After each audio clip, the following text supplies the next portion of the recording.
about if he's lying about it ending tonight or whatever, I thought that you were going to be like, I have a very specific set of skills.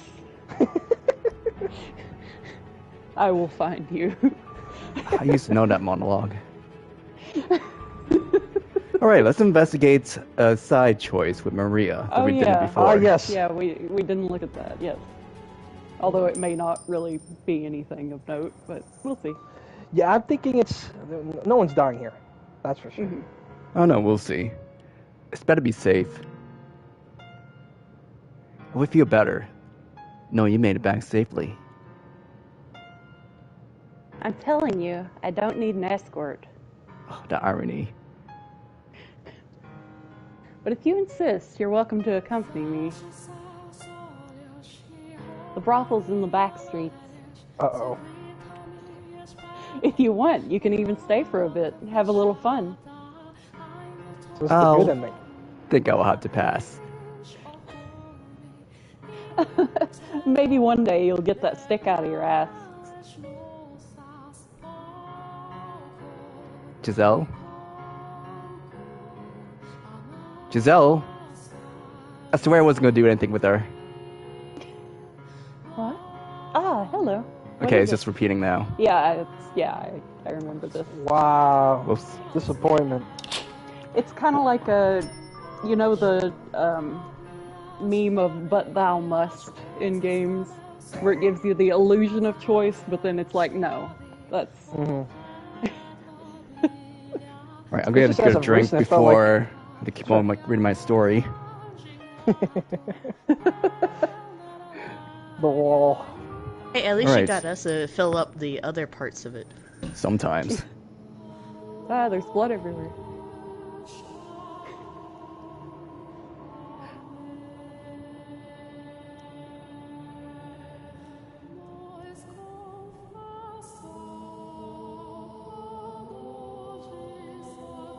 Would anyone ever believe me?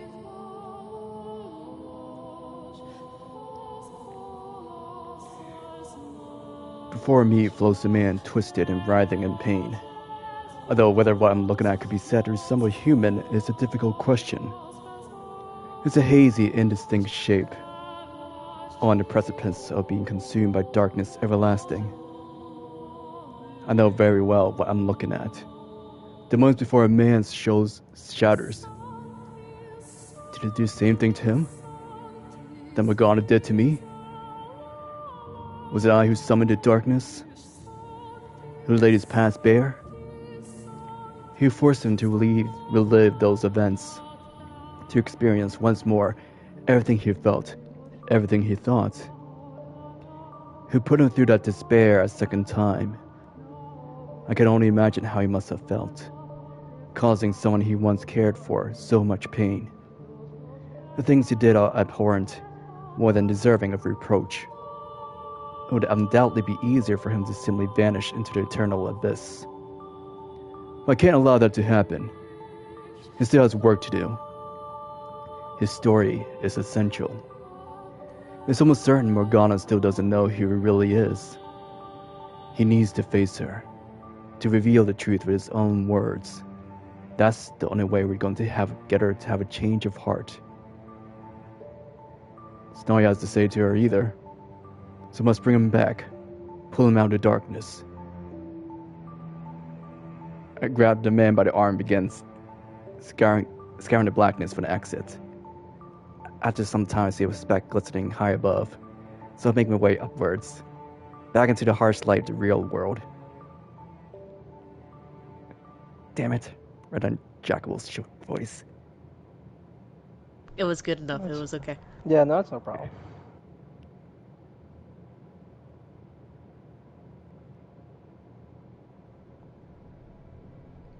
The darkness parts and re-emerge in the dining hall. The man still straddling me, dagger held above his head, just as he had been before our trek into his past. His eyes are open wide, and his hand is trembling. A few moments later, his fingers go slack, and the blade slips from his grasp, piercing the wood floor by my face. Hey, what was that? I swear, I saw some kind of black cloud or something. What happened to you too? Neither of you saw any of that? Saw what? If you didn't see anything, then don't worry about it. The necklace. That must have been a key to unlocking his memories. Like when I touched the mirror in a mansion. I had no idea why certain objects showed me different memories. But I got what I needed. I think. I'm fairly certain the white-haired girl is Morgana now. The things Jacobo did to her and fell for her behind the third door had much in common with him and Morgana in his life. Why? Do you dig that up? How the hell did you do that? Why did you show me my former self? Why did you make me watch that? Why didn't you tell her? Had you only opened your mouth and told Morgana the truth? Told her you weren't the previous lord. Told her you were who you really were. Things could have turned out differently. Turned out differently how? Knowing would have only worsened her pain. Yes, you're exactly right. Demanding one save her life is now the source of all her misery. How would knowing that do anything but cause her more despair? The least you could have done then was let her go, free. I'd already put money into setting up the church here. Her arm had been cut off. There was no turning back. You can't go back from that. You could have, yes. You could have stopped then and there. Don't act like you know anything. You couldn't possibly comprehend the weight on my shoulders, you dirty peasant. You're right, I can't. Now be damned I want to. To hell with it, understand the feelings of a man who could so easily lose sight of what mattered most for a little power. Here. Money, power. That's not what you really want to hold dear. So why couldn't you let go of that? Why did you have to go and let what mattered most subdue your fingers?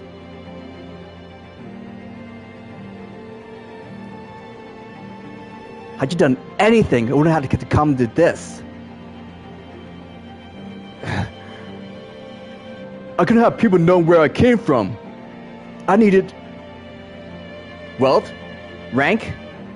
No, it didn't need any of that. Do you have any idea how much Morgana treasured her time with you and Maria? Do you know how she described that period? As one of the brightest chapters of her life. Those 3 years she spent at the brothel, until it was attacked. She said that was where she learned how to find joy in life. Enough. She would never say any of that. Then why do you refuse to believe me?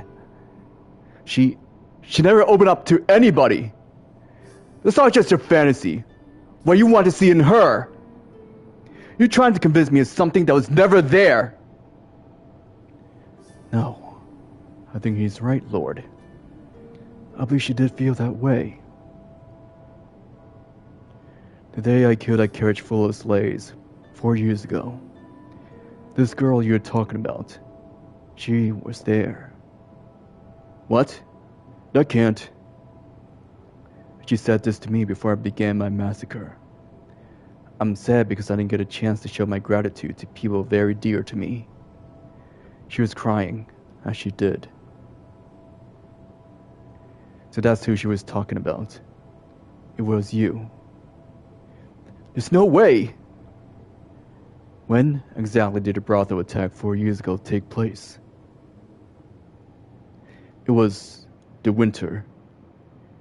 I see. Winter 4 years ago is when I met the girl too. That reminds me. She mentioned something unpleasant happening to her 4 years ago during one of our conversations. That she was forced to part ways with the people who taught her that humans are capable of a kindness She was talking about you.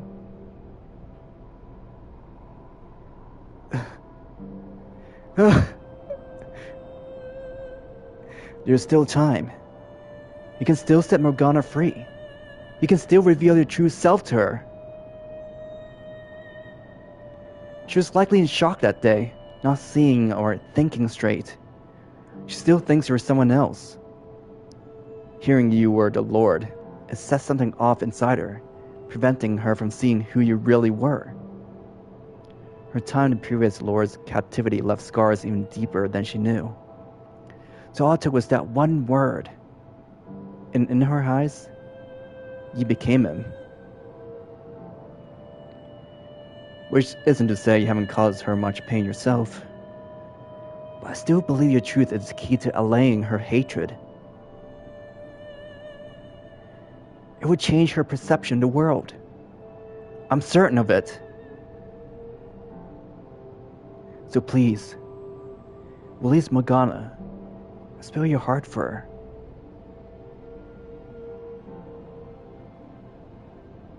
I was planning to end it all with the Harvest Festival. What? I was already planning to set her free then. I knew damn well it was too much too little, much too late. But I needed an excuse to face her. Some occasion to give me that last nudge. So I told myself, that's going to be the day. That's when I'm going to do it.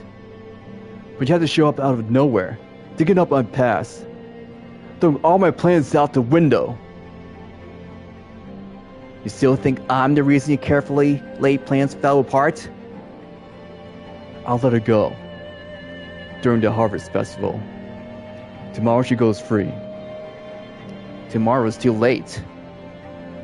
What difference does it make? When the bell tolls noon on the day of the Harvest Festival, Morgana dies. I have more than enough of your so-called prophecies. I'm done. Why do you still refuse to believe me? I'm not making anything up. I'm from the future. I know how this ends. Having an occasion and a plan can certainly make it easier to take action. You can't just wait for the right occasion for everything. Sometimes, you don't act on something as soon as you've decided to do it. You miss your chance. In your next life, you make the same mistakes. You lock someone up that you care about, eventually causing her to break down entirely. You're so fixated on waiting for the right occasion, you completely destroy any chance of salvaging anything. You're set on releasing her? Then release her! Jacobo! Stop being so damn fixated on your occasions already! Enough! Damn you. You're right. You don't have to tell me I'm being a fool. I'll do it. Right now, I'll do it. I'll release her.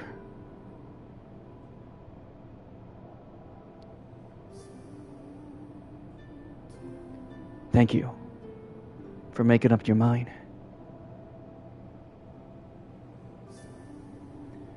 I didn't make the lock require 3 keys, because the weight was too much to bear alone. It was because having others with me would force me to keep up the Lord facade, to prevent me from letting anything slip. Or maybe I was just waiting, hoping someone would betray me, make me pay. Pathetic. I know. You can have the necklace. It belongs to you. Though I doubt Morgana will accept it. Hope you still attempt to give it to her yourself. Will you do that? Where did you get that anyway? From Maria. I thought you would have thrown it out by now. I assume she doesn't think very highly of me. Be honest with me.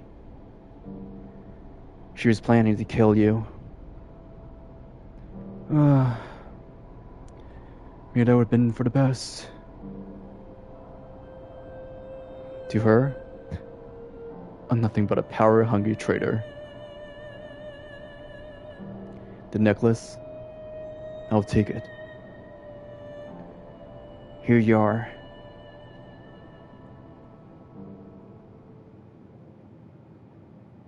When he takes the necklace, Jacobo looks as though he's on the verge of tears, whether from the pressure of not wanting to lose face, or simply because he's no longer able to. It doesn't actually shed any, though. The other two just stand and watch him quietly. Neither of them saw the vision of his past, but they don't pry either. Our exchange was probably sufficient to give them an idea of what happened, even if they don't know the details. Clutching the necklace in one hand, Jacobo takes up the head of the procession to the observation tower. While it lasts for but a brief moment, I see an image of the young man he used to be, and slightly slouched shoulders.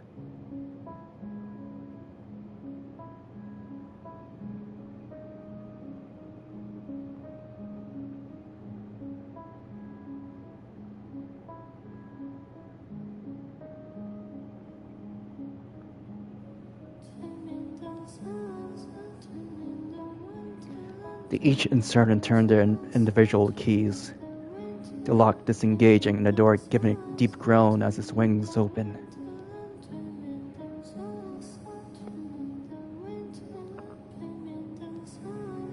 Beyond it, a spiral staircase extends high into the sky. Every time I climb these stairs, it has been a solemn affair. Now, it's no different. I succeeded, though. I got them all here, ready to set her free before she's supposed to die. I have changed the past. Giselle. Can you hear me? Giselle? I made it in time. Now Morgana doesn't have to die tomorrow. I did it. Giselle?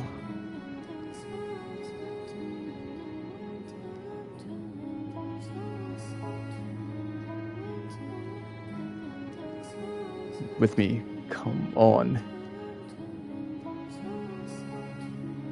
Do you guys hear talking behind the door? Is there someone else in there with her? There couldn't be. It's only Morgana. Light. Interesting. Stay with me, please. Wait. Wait. I think this is someone else. I think that might be Maria. Wait. Maybe. Keebo, go for it. Okay. Stay with me, please. Come on. You can't give up now. Oh, be quiet. As if you have any idea what I'm going through.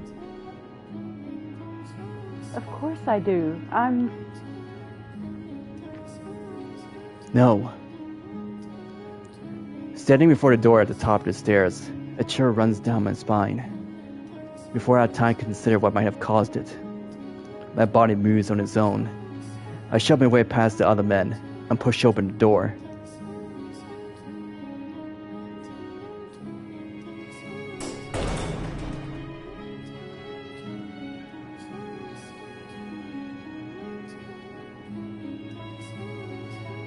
I know. I'll come up with something pleasant. To take your mind off of things. I'll come up with a story. A story. How about this? A dove flies inside up above a piece of parchment tied to its leg. It's a letter from the parents of a neighboring lady. You read it, and then you write a response. I don't need response. After exchanging letters back and forth for some time, the prince comes to find you. I'm not going to fall for your stupid fantasies. Holding on to something even a fantasy is better than believing in nothing at all. I don't want you to give up hope. And he's like, oh, only breeds despair.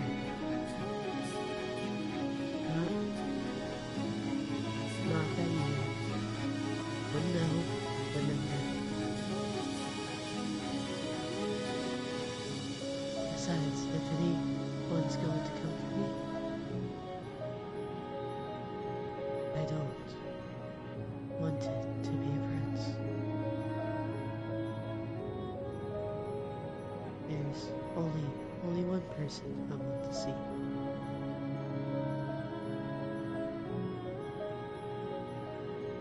We're all stunned to silence at the scene unfolding beyond the door. Morgana is having a conversation with herself. This does answer the question who the white-haired girl is and where she came from. This is just... No one should have to go through this. Her mind has split into two. Oh, Morgana, it looks like you have visitors. They're here to take my blood. Or they're got no use for me anymore, and are here to kill me. Oh, don't be so negative. Look, there's someone new. Kill me, just set me free already. Morgana, you know what my wish? Kill me and the curse. Put a curse on them. Come on, Morgana, look up at them. Your letters, they made it. I never wrote any letters. He's got long hair as white as snow and eyes like ruby. He's beautiful, like an angel descended from heaven. An angel. Morgana, I come for you, Morgana.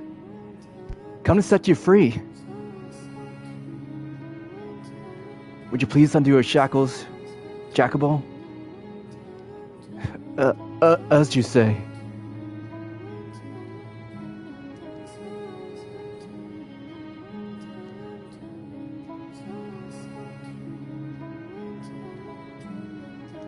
Morgana.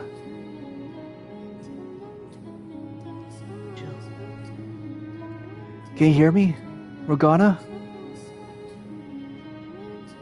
At long last, a chance to hold you while you're still alive. I'm here to get you out of this tower. You have nothing to worry about anymore. You can go outside again, see the sun. You can go back to your old life. Angel. Morgana.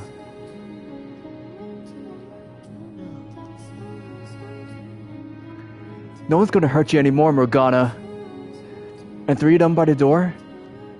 None of them had any malice for you.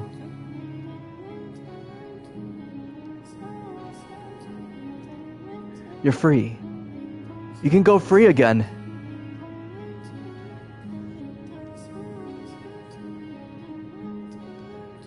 You can have a normal life. No one's going to take any more of your blood.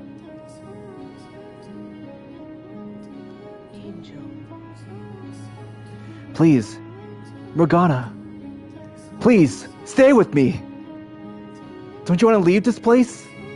I'm gonna set you free. I'll take you back to your cottage by the lake. I'll get you medicine. I'll help you with anything you need. You want to go somewhere far away? I'll take you there. I'm begging you. I've waited for so long for this moment. Morgana. I've been waiting so long for God to send an angel.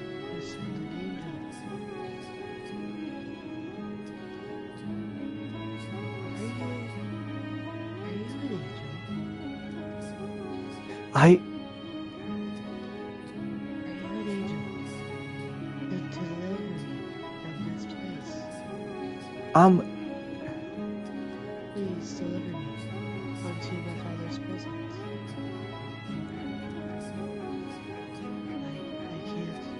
I can't go back out there. I can't live the mortal world any longer. I don't want to. There's only one place in which to go. Oh, holy servant of the Lord. You're... You're an angel, aren't you?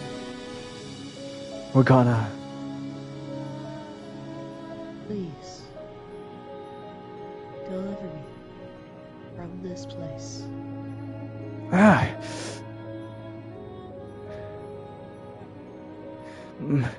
Yes, that's right. I am... For now, yes, I will be.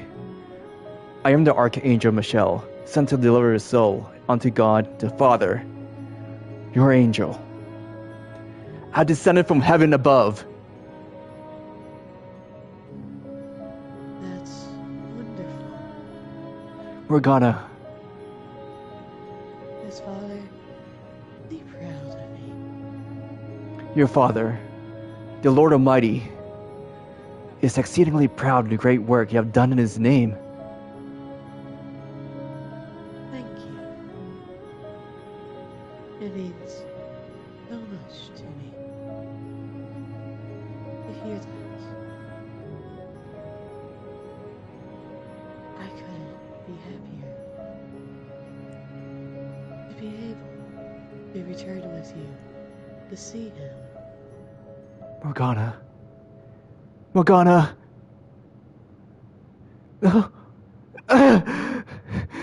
Morgana!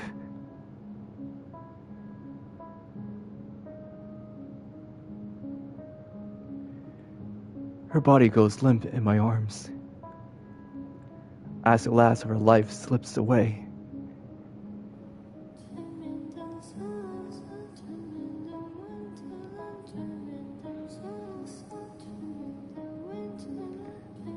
There should have been more than enough time to spare. But still, I failed to save her life. At the very least, I hope I was able to provide her some comfort in her final moments. I'm allowed to think that, aren't I?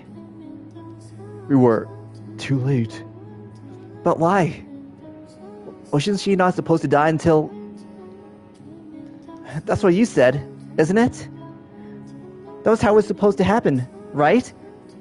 So how come we still didn't make it? Why didn't you do anything? Why did you just let her wither away like this? Why? Answer me! I have no answer for you. I had no idea she had deteriorated so badly. We should take her outside. Then you can atone for your sins. But first, we need to take her body somewhere clean. Death does not mean you're free of pain. We need to ensure her soul can depart in peace. you won't see me objecting. You need to say now what you're going to say to her. You must let her know the truth. She's dead. What good would it do to read my feelings now? Are you really that dense? Of course it will do good. Her physical body may be dead, but her soul is still here, watching everything, listening to every word you say. I don't believe in souls. Well, I'm begging you to change your mind. Let Morgana hear what you have to say. Don't let a soul seethe in hatred. Please. I'm begging you. Okay. Morgana, I'm not the Lord you knew. The man who put you through that hell, I killed him. I'm the man who freed you from his grasp. I'm the man who spent the next 3 years with you. We were poor, and food was scarce, let alone good food. But those were happy times. Just about every day I'd come to rub ointment in your face. I'll tell you to look at me, and you reluctantly turn my way.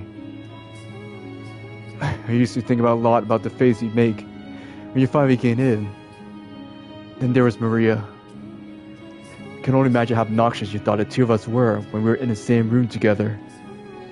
You sitting off alone while me and Maria go at it, not making a peep. Me always trying to sneak glances at you. There's so much I never managed to tell you. But I hate myself for being too weak to put any of it into words. I could apologize, but I doubt you'd forgive me. I don't want you to, either. I just want you to know that this isn't how I wanted things to turn out. What I wanted more than anything was to show you the world. Instead, all I managed to show you was inside a cold, dark tower. Not a beautiful, unimaginably wide world outside these walls, but a tiny, filthy corner of it. I did this to you. I took everything from you, when I should have given you everything. However much you hate me, I just lose every last bit of it, and more. I was ready to pay my life, if that's what you wanted. I was ready to do absolutely anything. This wasn't how I wanted things to turn out. I waited too long to bring myself to take action. Morgana, the man there? You told me you said the 3 years you were with me and Maria were the brightest days of your life. Well, they were for me too. I loved you. That's everything. Did anybody just said make it through to you, Morgana?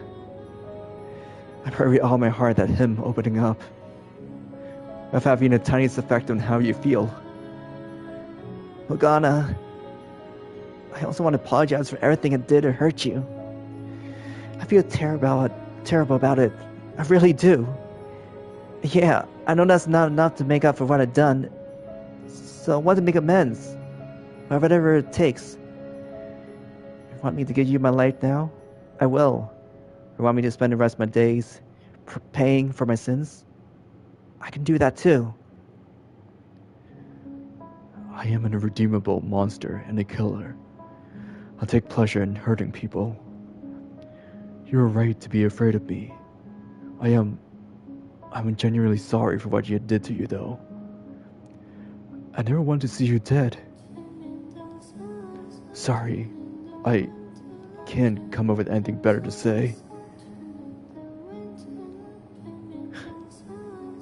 Let's bring her outside. Would you carry her body? Please? You should be the one to carry her. You're far better suited to the job. My right arm is in no condition to be picking anything up. I helped you lift her then. You said it was my words she needed to hear most, but ultimately, it was you who saved her. And me?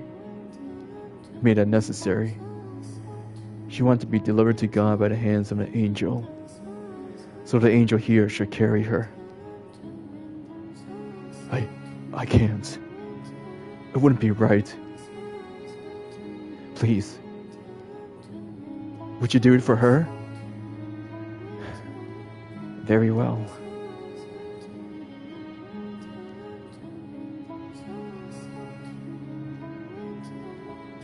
Jacobo puts the necklace around Morgana's neck, then lifts her dead body off the ground and places her in my arms. He opens the door, heading the four-man procession out of the tower as he had in. I walk at the back of the line. Each step they take down the spiral staircase is slow and ponderous, as if weighted down by the knowledge of their sins that must make their way to the place they will make their atonement. I wasn't able to prevent Morgana's death, but I was able to uncover the truth. I accomplished something. The sum of everything I did these 3 days should be enough to change her heart and change the course of their lives. They should be able to avoid the tragedies I witnessed through each of their doors.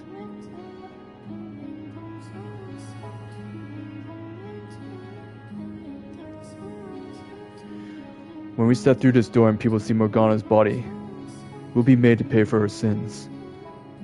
Ultimately, I'm the one responsible. So the two of you are welcome to stay behind. I'm coming with you. A girl died because of the things I did. I can't just pretend it didn't have anything to do with me. No, I don't want to. I never had any intention of fleeing. You may have been the one running the operation, but did just as many terrible things as you. Well then? Say, Michelle? Yes. I figured this is probably my last chance to say it. So, thank you for convincing me to hand over my key. For giving me the courage to open my eyes. You always had the courage within you, Mel. You simply need a little help finding it. It wasn't my strength that allowed you to take action, but your own. You sure know how to make someone feel better about themselves. I'll have to be a little stronger next time around, if there really is a next life. I'd like to be strong enough to face whatever comes my way, to not run away or try to ignore it. I have no doubt you will be. The trials you made to face are great. Very few of them of your own making. Yours is a tragedy of circumstance. Your feelings kept secret and good intentions gone wrong. You can face the problem when it arises rather than look away. I'm certain you can find your way to a better future. You mean my next life? I do. I'll trust you to know what you're talking about then, and burn your evidence to my soul. Don't look away. Please do. I'm glad to have met you. If there's a next life, I'd like it if we could be friends. Just so you know, you never convinced me to go on walks around a lake or take naps out in the sun. What? Well, makes you sound like a very gloomy, unpleasant person to be around. Just joking. Thank you. You're welcome.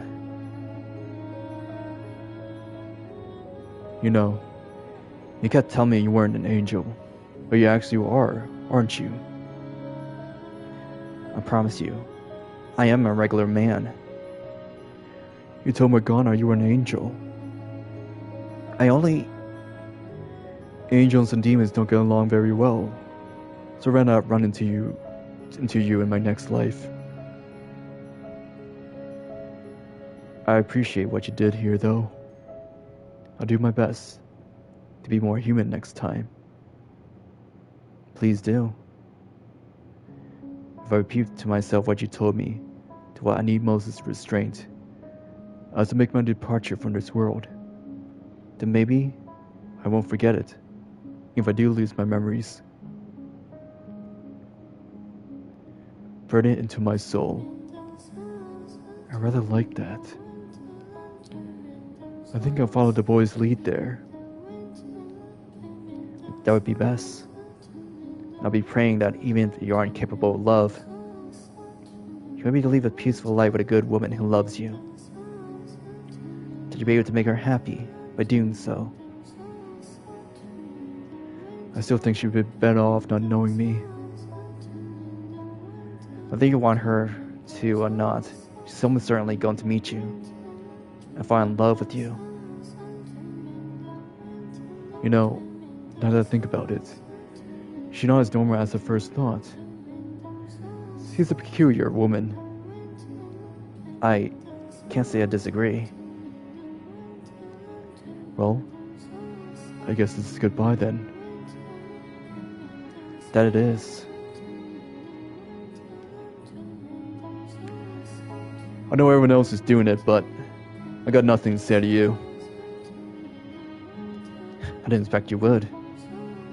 Huh. Though I suppose I do have something I'd like to say to you. What might that be? Be more open with yourself.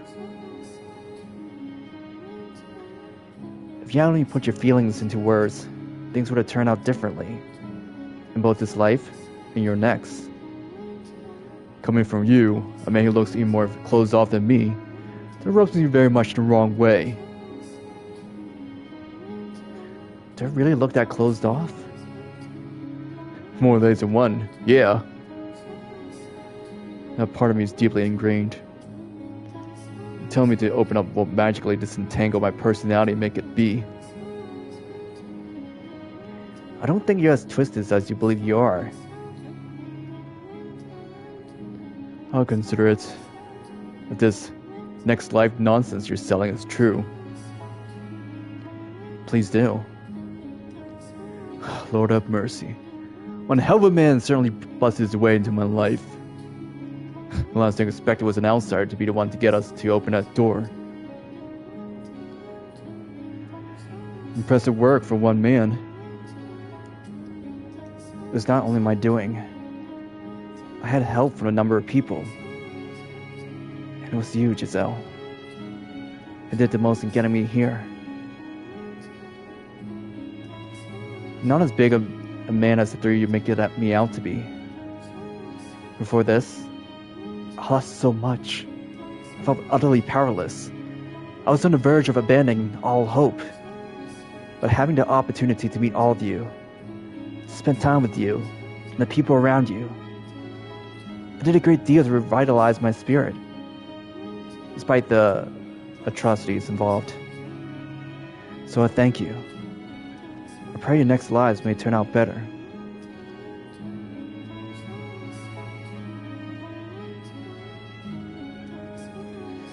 I suppose we should get going then. I'll have to pay for her crimes. To leave her soul some of its pain.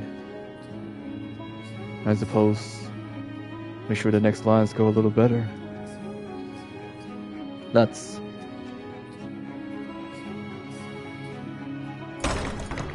He places a hand on a large door, then takes a step forward. The door lets out a heavy groan. The moonlight slips through the widening crack.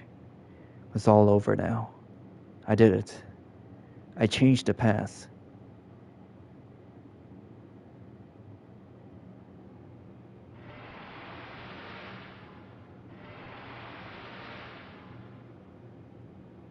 What?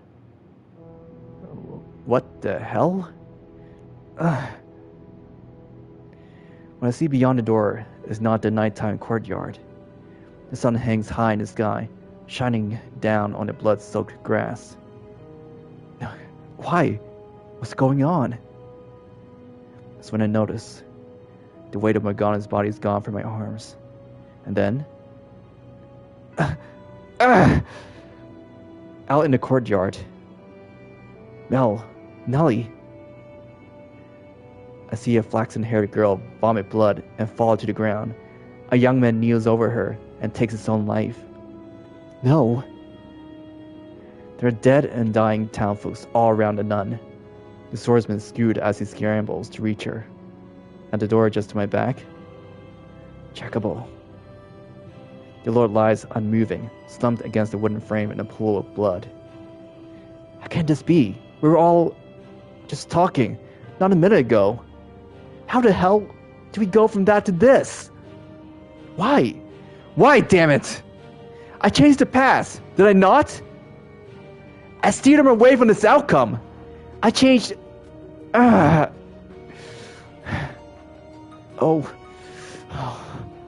That's what this is? As much as I don't want to believe it, it makes sense. The sense that something wasn't quite right, I've been feeling ever since I got here. The darkness that swelled up when I touched the necklace. I was never in the past at all. This isn't the real world. It's the realm of the dead. The same domain in which the cursed mansion resides. Which is why when I arrived here, something felt off. Because death filled the air.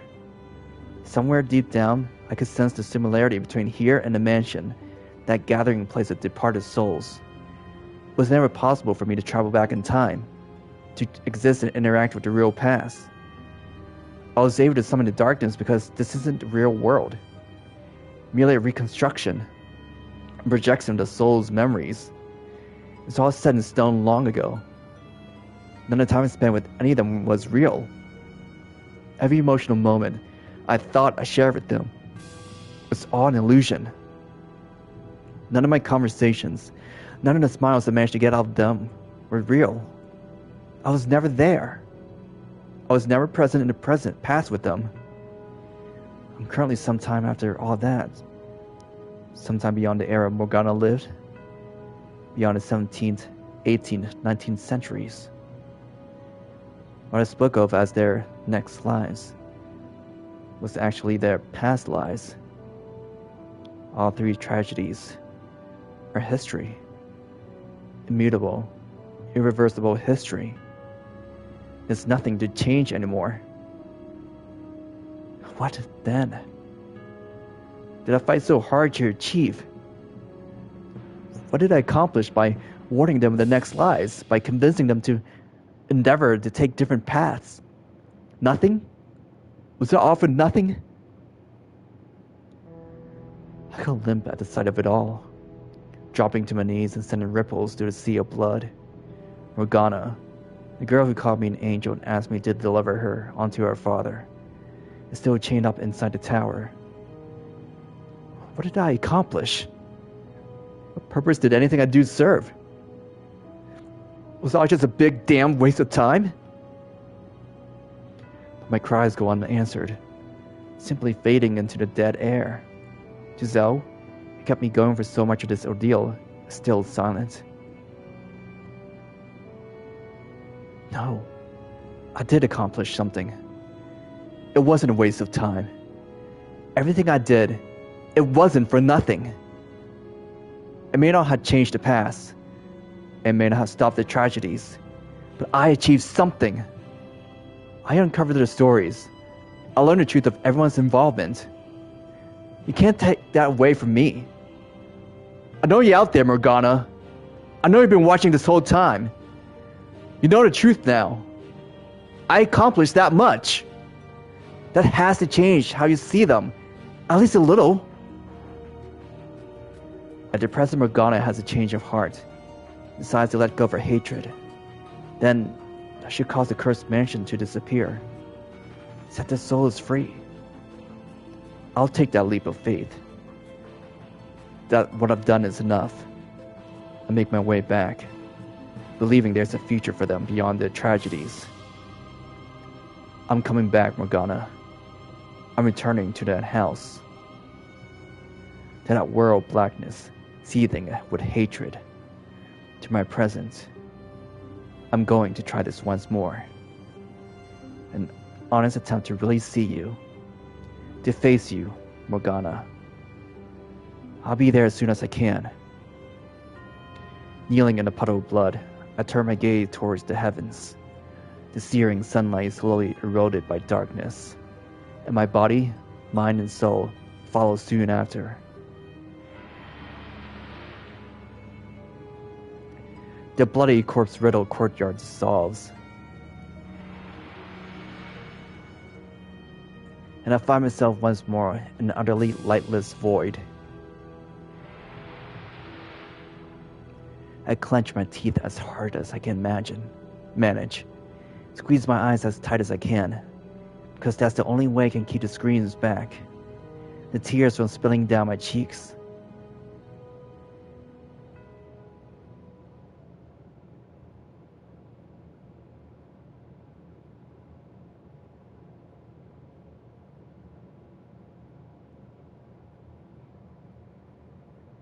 Light. Michelle.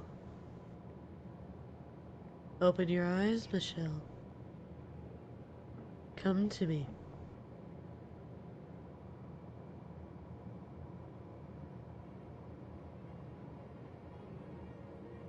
What?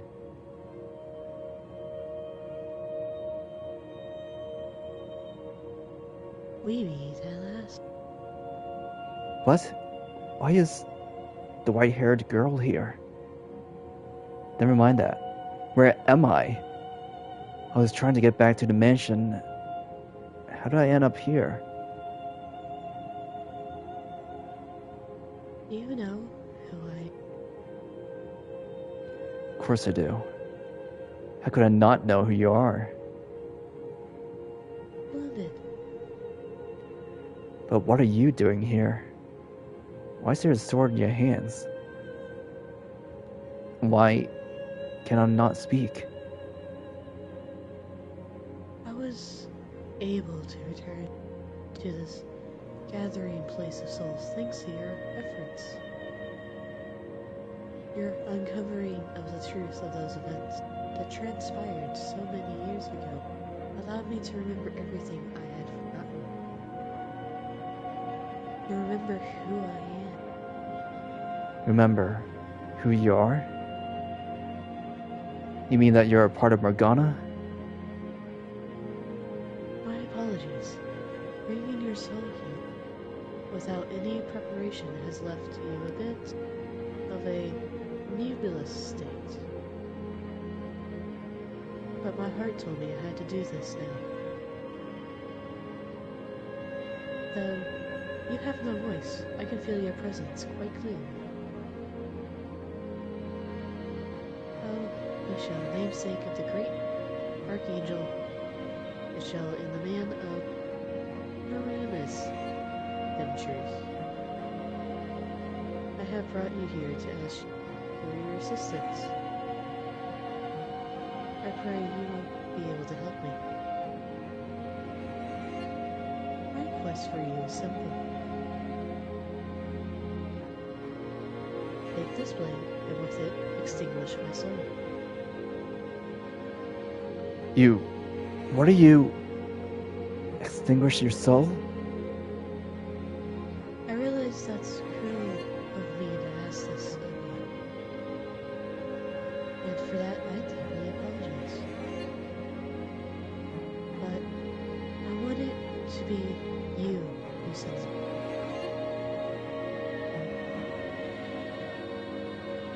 Could you grant this command? Your selfish request.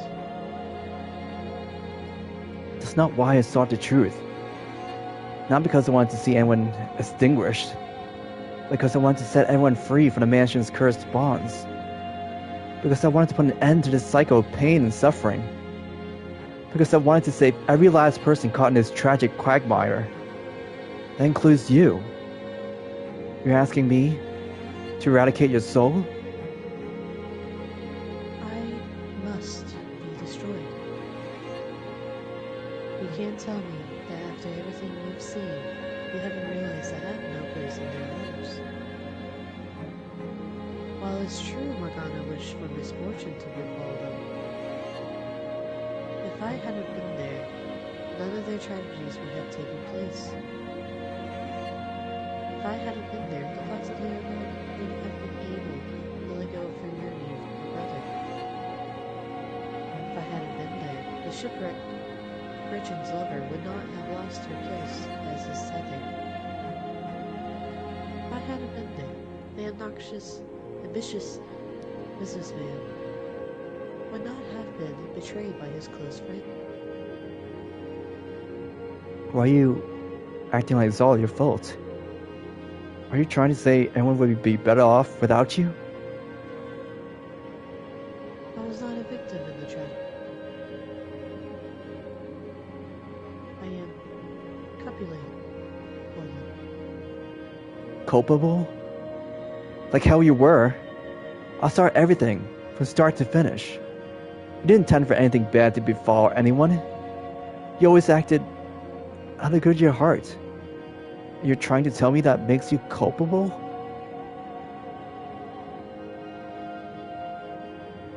What do you say we answer one last lingering question, Michelle? The question of what I am. My explanation might be a bit lengthy, but I would like to share it with you or depart. I was, as you asserted, created by Morgana's mind as it broke down in that tavern. I was born to be a receptacle for her pain, to ease her suffering. But there's more to the story than that, Michelle. Upon her death, Morgana's soul was afflicted with great pain, resulting from the hatred and resentment she bore. The fact that she viewed herself as a saint only served to amplify that agony. Her identity as a saint gave her purpose in life, while simultaneously constricting her. A saint must put herself second to all others. She must be caring, generous, forgiving. And she must not bear any ill will. That was not how she felt deep down, though. She was not a saint out of the goodness of her heart. She wanted to hate them, but her identity would not allow her. Those two conflicting aspects of herself tore Morgana apart. She was unable to withstand it.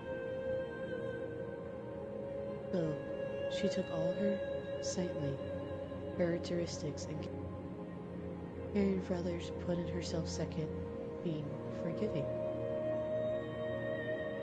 And then she severed that part of her soul.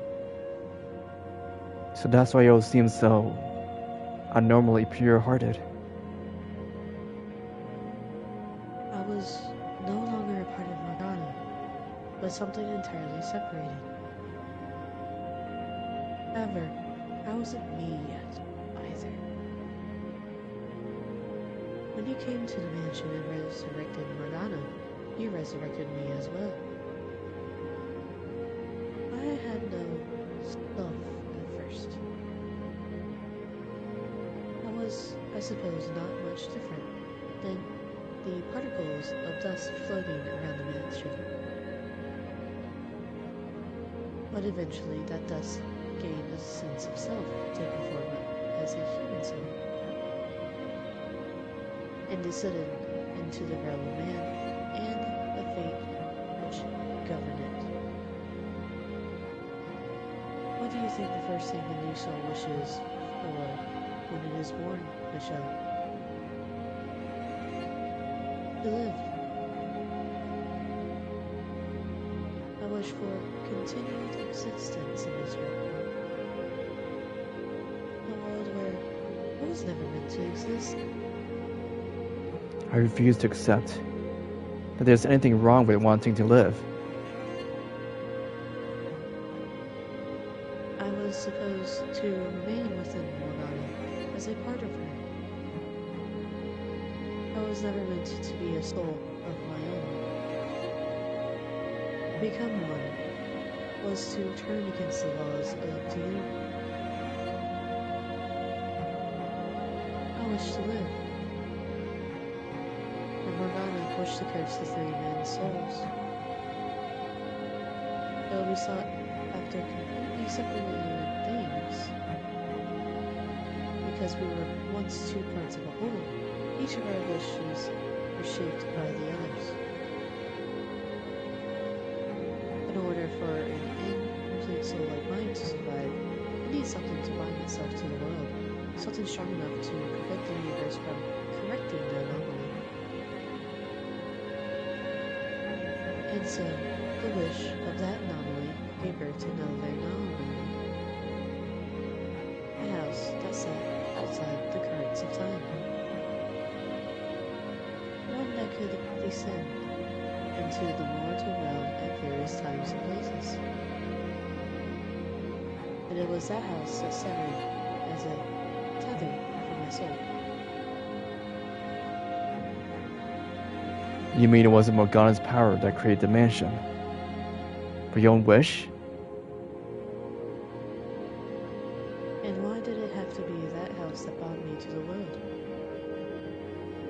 Because that was where she lingered, the girl from which I was formed. Which meant that my wish had consequence of granting Morgana's with it. The house, having attained perpetuity, served as a place for those resurrected by Morgana's curse to return to. Furthermore, my connection with her was another consequence. I was the one most affected by her wish. As much as I may have wanted to do good for them to be happy, my fate was dedicated by her wish. In that position, my merely showing affection for anyone was damnable. Falling in love was an act of villainy. My very presence was malevolent. Don't say that. I was the true witch, the true demon child. Stop talking. Please. It should never have been possible for me to have a life at all. Please. Stop. The universe must be returned to its proper state, Michelle. Don't talk about yourself like that. I must be erased, and Morgana's soul restored to its original form. But why? I do not belong here. I never belonged here. What's so wrong with wanting to live? The defect must be repaired. You're not a defect. Damn it. Why couldn't I be able to get a word in now, at least? The restoration will not be instantaneously. It took many, many years to be formed. And it will take as long, if not longer, for the process to be reversed. But her soul will eventually return to its proper state. And perhaps when her soul is restored, Morgana won't be a human. Perhaps she will be a butterfly resting upon the lip of a flower. Perhaps she will be that flower. Perhaps she will be the breeze in which the flower sways. But whatever form she takes, her whole and complete. With me gone, no more tragedy should take place. So please take this door and extinguish me. Put an end to this cycle of misery. I want you to be the one who does it. Please. Kill me. I can't. You're asking too much of me. Yes, I want to save Morgana's soul. But do you really have to die for that to happen? Is there not some other way? Won't you do this for me? I cannot. I could never take that sword. I know it's unfair of me to ask this of you. I want it to be you. As selfish a request it may be, I want the curtain drawn on this Ratat's life by the man I admire so deeply. You admired me? Let's talk about that admiration, shall we? And where I got my physical appearance. This goes back to when I was really particular matter drifting about the house. I still had no mind of my own at that point. I witnessed everything that took place within the house. And in the moment of your death, Michelle, was I born? You saw my death? Your actions that day appeared to me as a very definite definition of selfish and honorable. Your life bore many similarities with Morgana's. We were both abused in prison, called a witch. But while Morgana sought vengeance, you watched your own mother burn your crucified body. You wished for release rather than vengeance. Revenge. There's nothing honorable about that. I had just lost all hope for myself. I expect you'll disagree with me. Say that it was a sign of your weakness.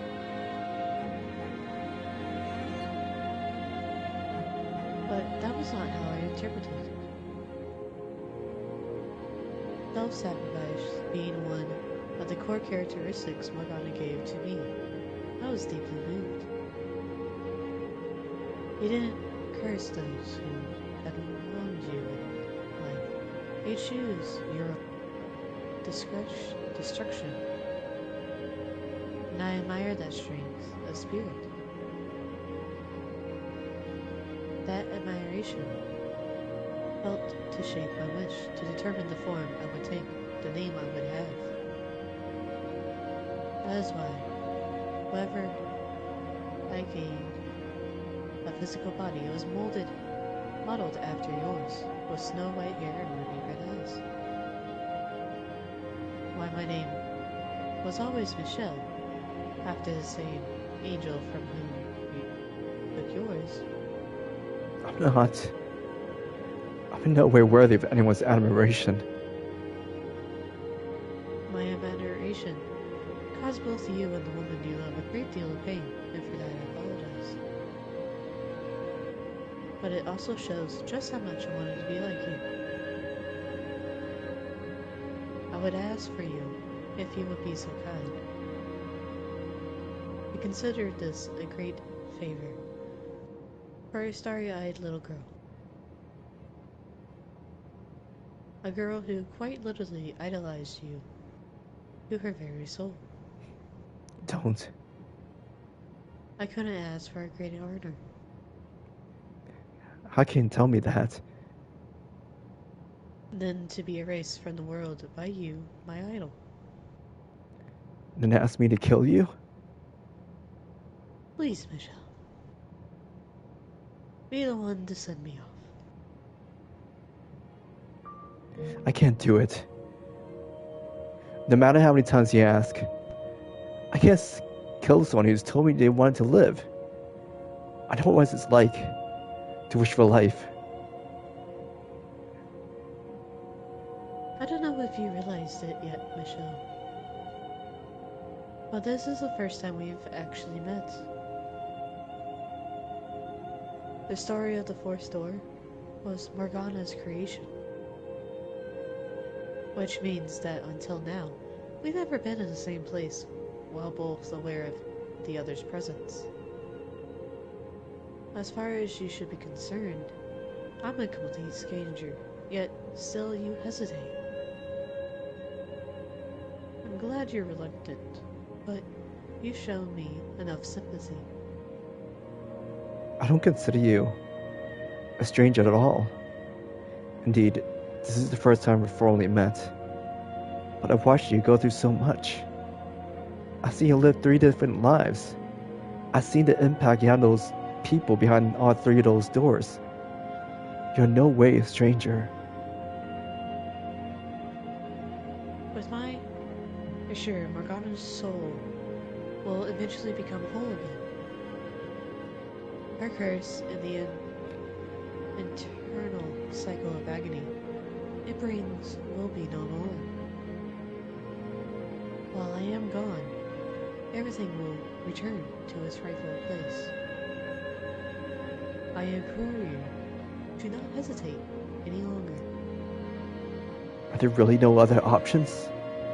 Is killing you really the only way to make things right? To release everyone from this curse? I'm delighted to finally been able to meet you. A man after whom I modeled myself.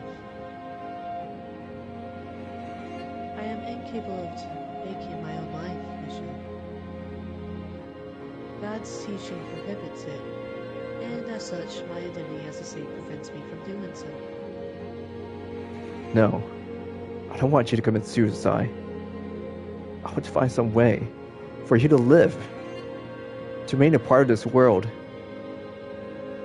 I know that by asking this of you, I am causing you great heartache, and for that I offer you my sincerest apologies. But so long as I continue to exist in this world, Morgana can never truly have redemption. Tell me, who is it you've been fighting so hard to save? That doesn't mean that I didn't want to save you too. I believe I could save everyone summoned to the mansion. That no one would have to suffer anymore. That there would be no more tragedies. Michelle,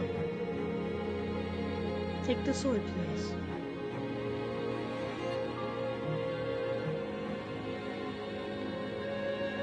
Hurry not, Michelle. Doing this will allow you to save everyone. It will cast off the darkness of inhabiting the house. Set all its prisoners free. Give Morgana her salvation.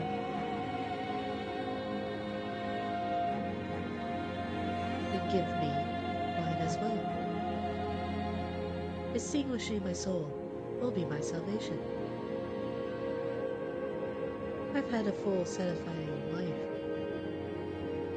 Even if every moment of it was rooted in equity, I had well beyond my shares of happiness. I don't need any more. Oh, Michelle, namesake of the great archangel. Michelle, in name of the Therese virtue, I ask of you to please draw this cycle of misfortune to an end. Take this blade and deliver everyone from their fates. It must be you, Michelle. You must be the one to do this.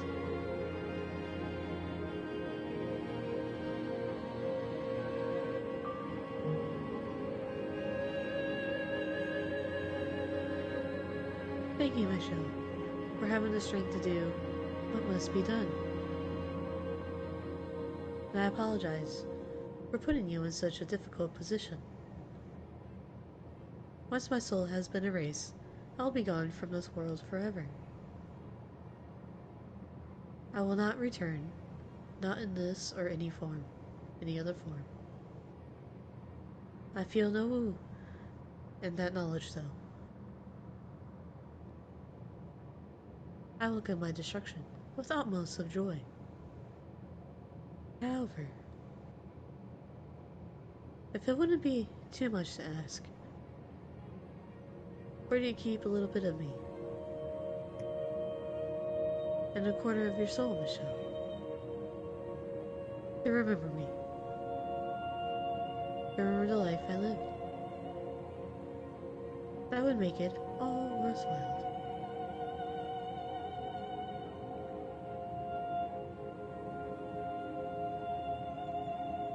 Thank you, Michelle. You may very well be a genuine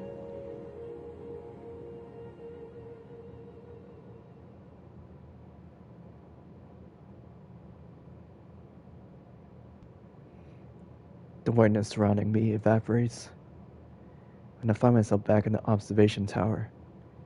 I can still feel in my hand the impact of the sword piercing her breast. Damn it. Why? Why couldn't there have been some other way? Erasing a soul is not salvation. God damn it all. So you deserve better. So much better than that. No. Now's not the time to grieve. There's work to be done. A girl to whom us offered chance for salvation. I mustn't cry over the white-haired girl's death now. There are things I need to take care of first. Morgana. Morgana stands there, staring off absently into the distance. After some time, she slowly turns to face me. What exactly was all that about? Come on, say something. Answer me. Morgana. How? It doesn't make any sense. You and the Lord, they couldn't. There are two different lords. The one in state and the one who locked you in the tower. How? What was he doing there? That's not, I didn't. The man I was trying to curse was the Lord who threw the blood puppets. How did I? Are you saying I remembered wrong? That's ridiculous. I won't hear it. I won't have a second for it. You're in a very tenuous condition, Morgana. More than you even realize. You can't assume everything you saw in that state of mind to be true. Why just what? That only makes it that much worse. Why would he do that? How could he kill me? He said he would show me the world. I cried for it. And he turns out to be the one pulling all the strings. We saw what led to this. You heard what he had to say to him for himself. Misunderstandings that went unresolved, that should have been cleared out immediately. What he did was wrong. Indefensible as far as I'm concerned. This all could have been avoided if he had told you everything. That said, Morgana, I can somewhat sympathize with how he felt then. You can sympathize with that monster? In what way? He loved you. Sincerely loved you. And to be the target of such vitriol from a girl he cares so deeply about, to be mistaken for someone else entirely. I can understand how that would have hurt. It doesn't matter. That doesn't change anything. Like I said before, you started all this. It doesn't change anything. Does this revelation change what happened to me? Does it make me any less of a hate-filled witch?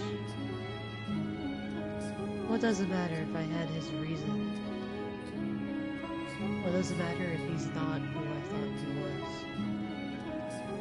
It doesn't change the fact that I despise him with every fiber of my being. It's time to let go, Morgana. I meant the white-haired girl. I knew her true nature.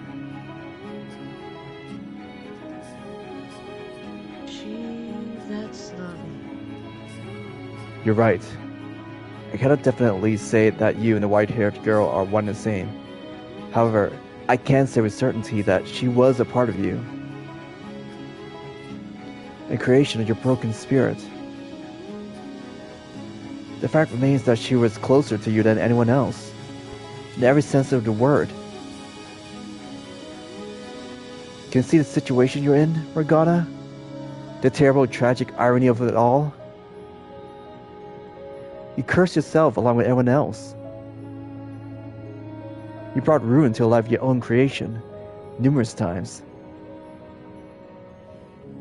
You murdered yourself. It's time to let go, Morgana. There's only pain to be found and continue down this road.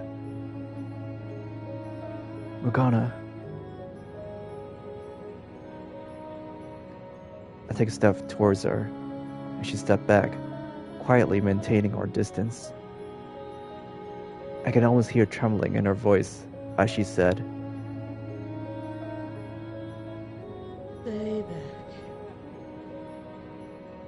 You... You. Stay away.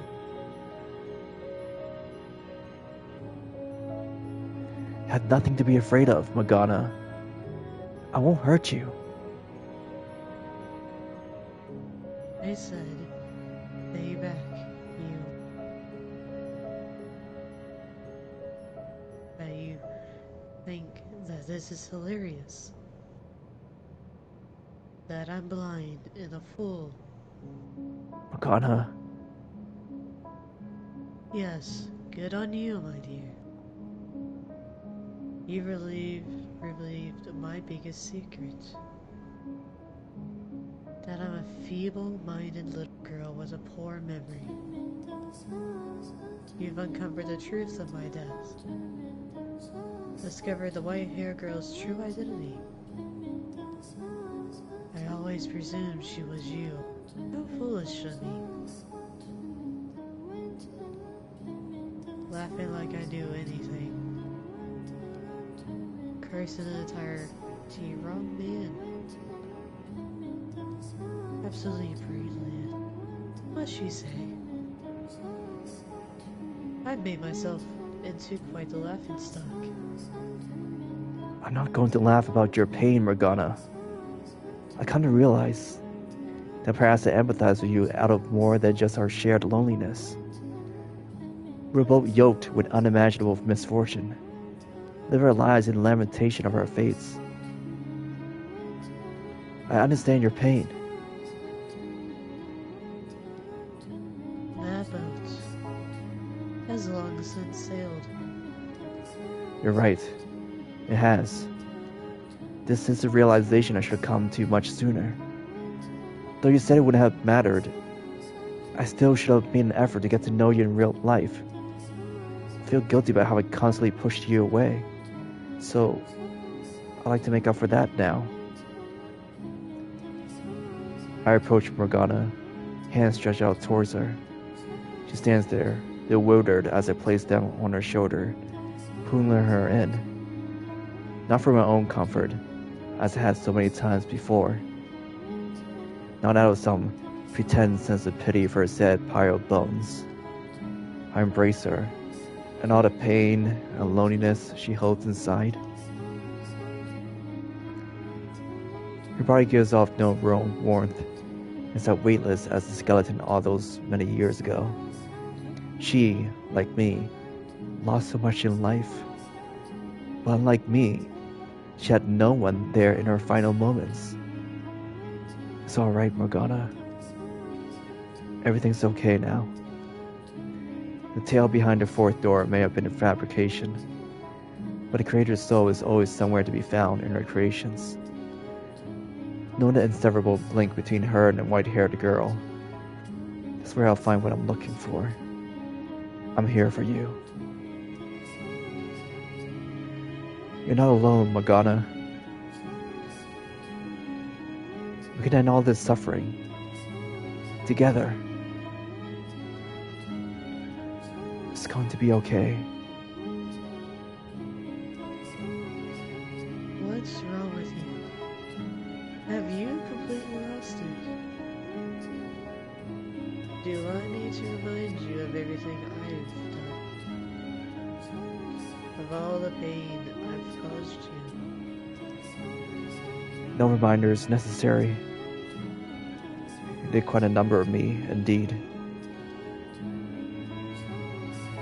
Then do you want to tell me how you went from that to you holding me? You didn't do what you did out of a particular grudge against me.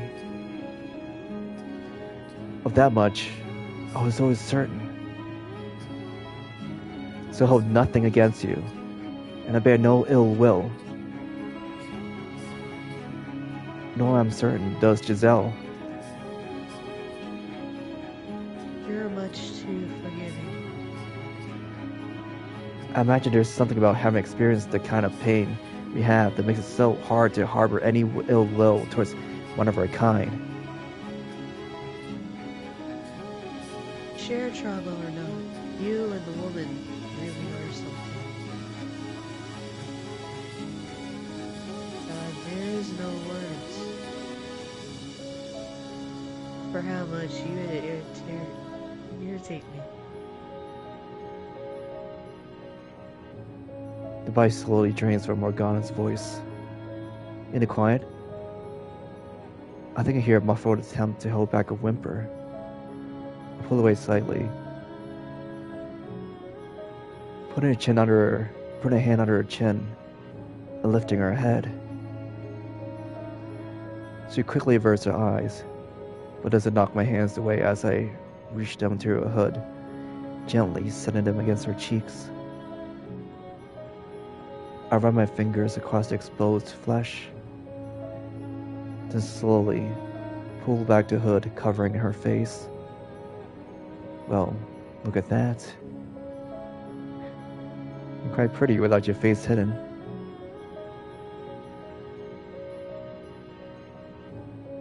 I didn't think you were the flattering type. I assure you, I'm not.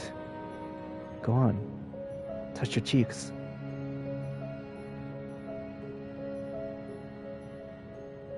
Now this is the girl you're always meant to be. If Morgana had had a less harrowing life, this is probably what she would have looked like at 16. You know, you look a little like the white-haired girl.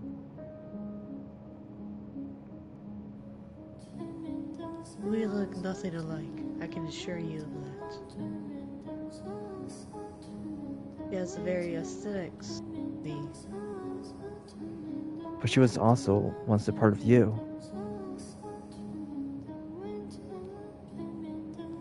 The last thing I want is to be like her in any way. Why is that? Because I never liked that girl at all. Always putting others before herself. Just watching her was aggravating. Although, in retrospect, it was everything about myself I deemed unnecessary. So that might explain why it was so hard to watch. Also,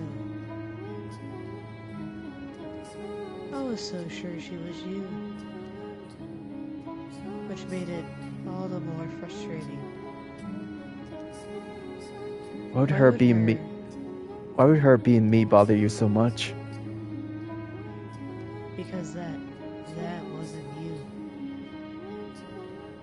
You're aggressive, you yell, you fight. Is that how she saw me? How would it bother me that you came back as a quiet, passive, observant girl?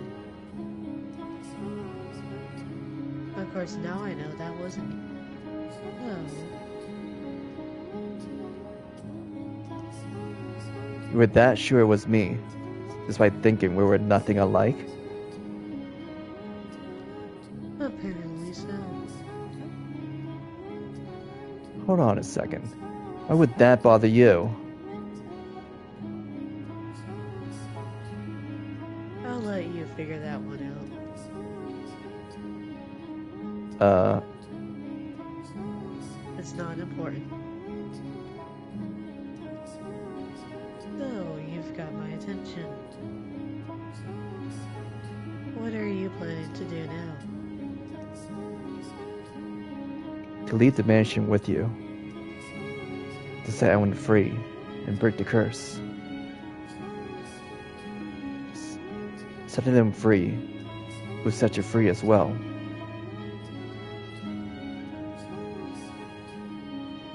So you want me to release their souls? Exactly.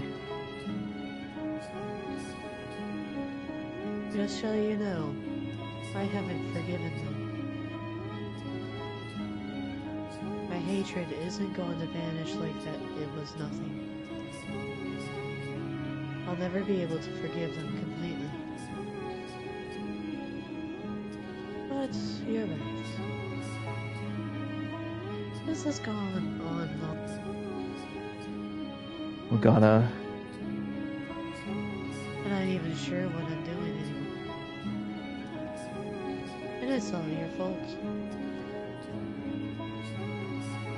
Though sure, I'll release their souls. so glad to hear it. However, I don't want to see them alone. I'm not sure I'll be able to set them free if I have to face them on my own. That won't be a problem. I'll go with you. We'll see them together. You get to be my guy this time, then. You get to take up Giselle's old mantle. That I do. Even if it means taking this hand. You honestly think I have any reservations about that? God, I swear. You really are the worst. Lead the way, my dear. To where their souls wait.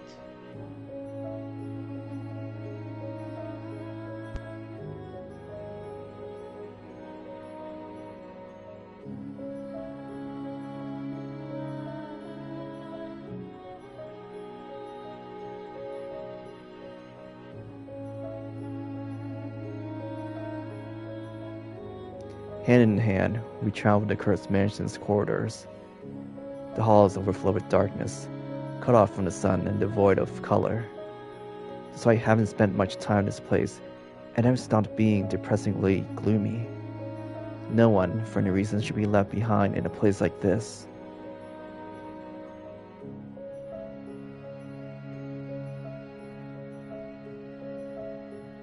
We crossed through the living room, making our way to the back garden door.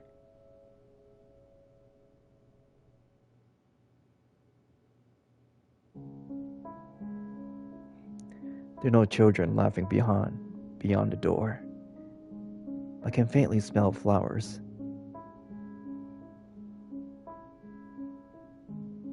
Michelle. What am I supposed to say to them? If nothing comes to mind, me not to say anything. I get the feeling they have something to say to you, though. So you would try to hear them out. I'm not looking forward to this. It'll go fine. I promise. Nothing that happens could possibly make things worse than they already are. The only way to go from here is up. So up we go. Let's go then, I suppose.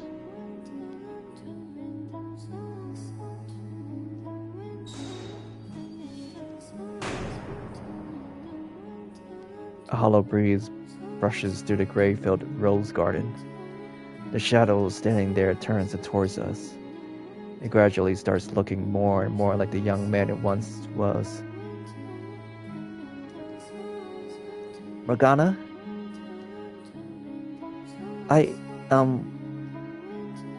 It's okay. We're here to free your soul. Michelle. You forgive me for what I did, Morgana?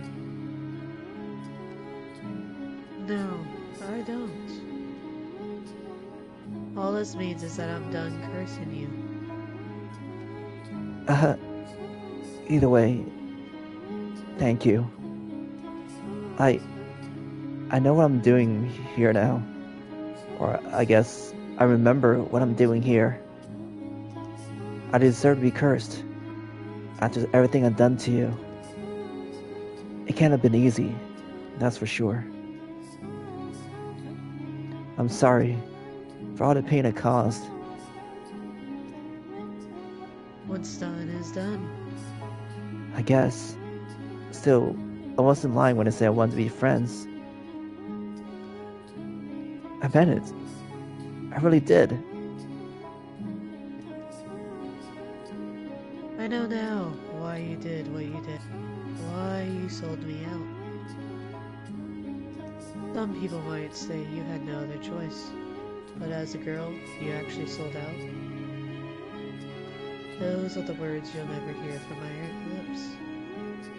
Fair enough. Nonetheless, objectively speaking, you too were a victim.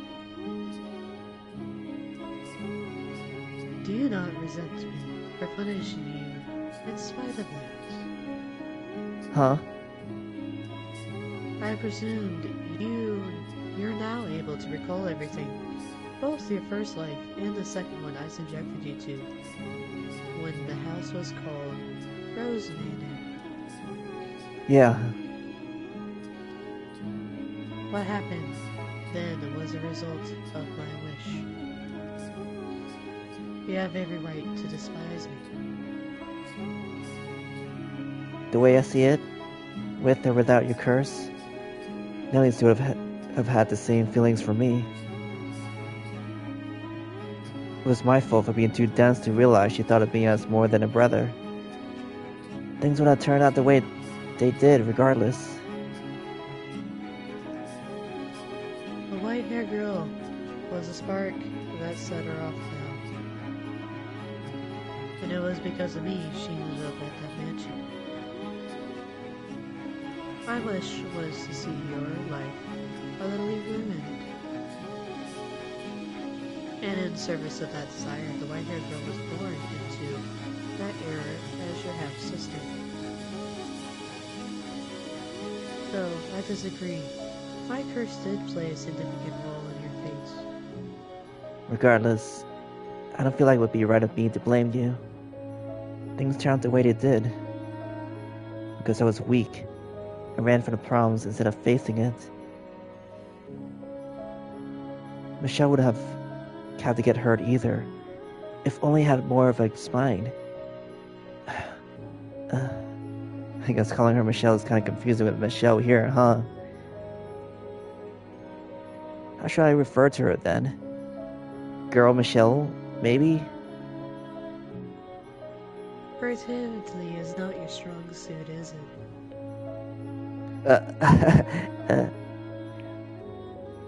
She wouldn't happened to be around, was she? She has departed from this world.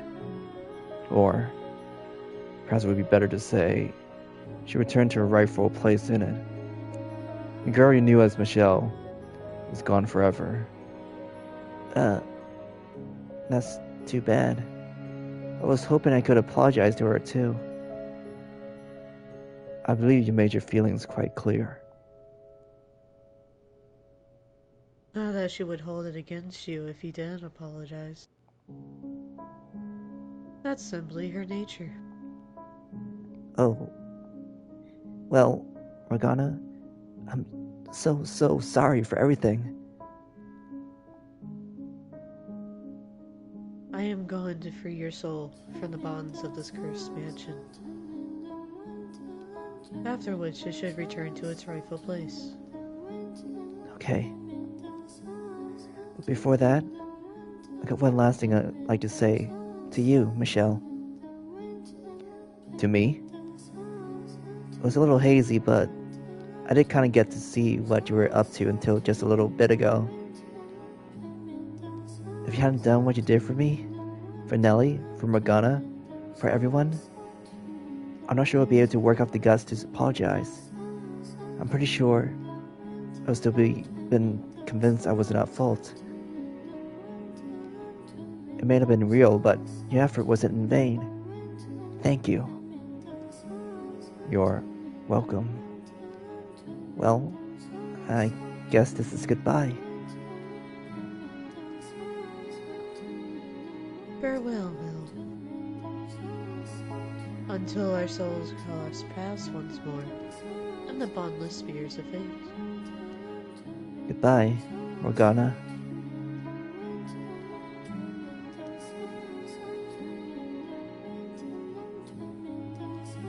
You don't have to tell me that he wasn't a bad person.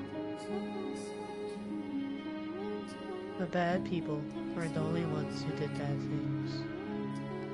That's true, yes. But having a conscience can be a double-edged sword. The regret's so overwhelming you don't want to believe you could do something so awful that some outside force must be to blame. So I hope you're willing to accept at least part of his apology. Lead the way, my dear. To where the next soul waits.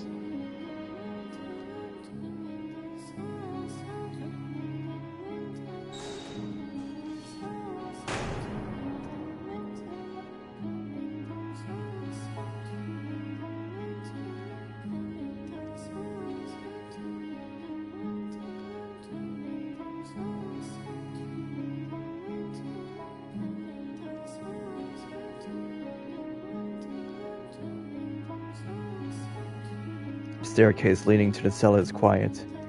The air is still. No sounds of flesh being devoured. No stench of blood. Just darkness, reaching ever downward. I'm going to have to ask you to go in first this time. I don't mind, but why? I'd rather not be scary. Be fine, I'm sure. I doubt he'll attack. I can't say I'm anywhere near as confident as you. Though, you get to be my meat shield, should anything go wrong. Ah, so that's what I am to her. We may not have bodies, but we are capable of feeling pain. You don't want to remind me. Have to say, I'm surprised you actually made it to the top of the tower. Is that supposed to be a compliment? Half and half. Regardless, don't assume you're safe because you're already dead. If he were to attack and destroy your soul, you would be erased for all eternity. There would be no coming back in any shape or form after any event. Just something to keep in mind. I'm not worried. We shouldn't have any trouble talking to him. If you say so. Then off we go.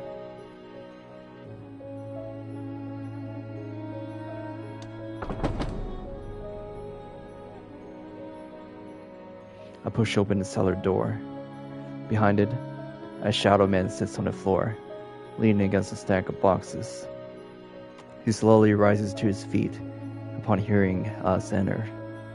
As he does, the blackness dissolves away, revealing the man.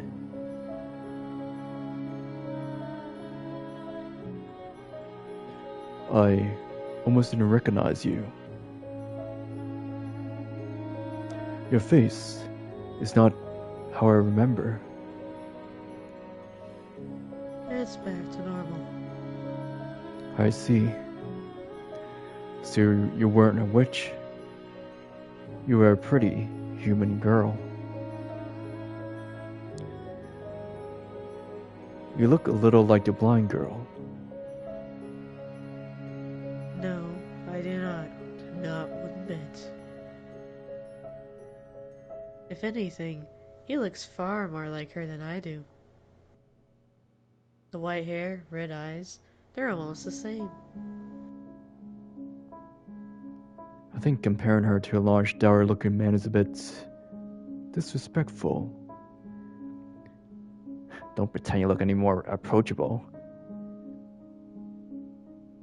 He's not even half the man you think he is. Was that really necessary, Morgana? He is a man. He's indisputably a man. No matter what reason you have to claim otherwise. Actually, can angels be male or female? Can you please cut out with that angel thing already? So, what brings you two down here? We're here to free your soul. You're forgiving me? Absolutely not. However, I've decided there's no point in punishing you any further. I see. You are, in uncertain times, one of the most evil men I have ever encountered. I can hardly argue with that. Should you so desire, I can eradicate you. Morgana, what a... Let me finish, Michelle.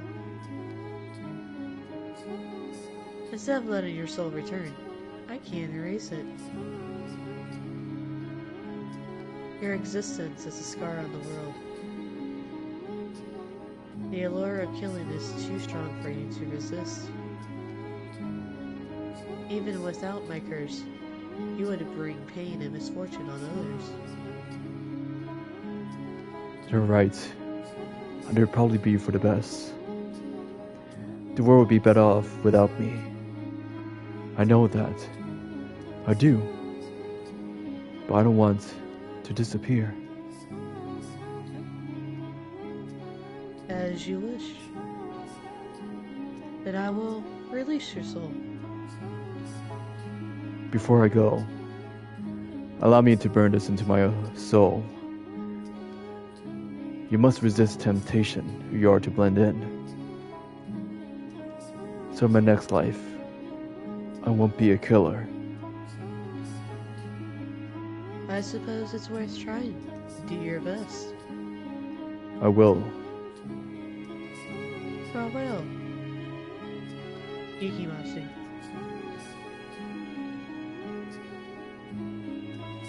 Until our souls cross paths once more in the boundless spheres of fate. Farewell, Morgana.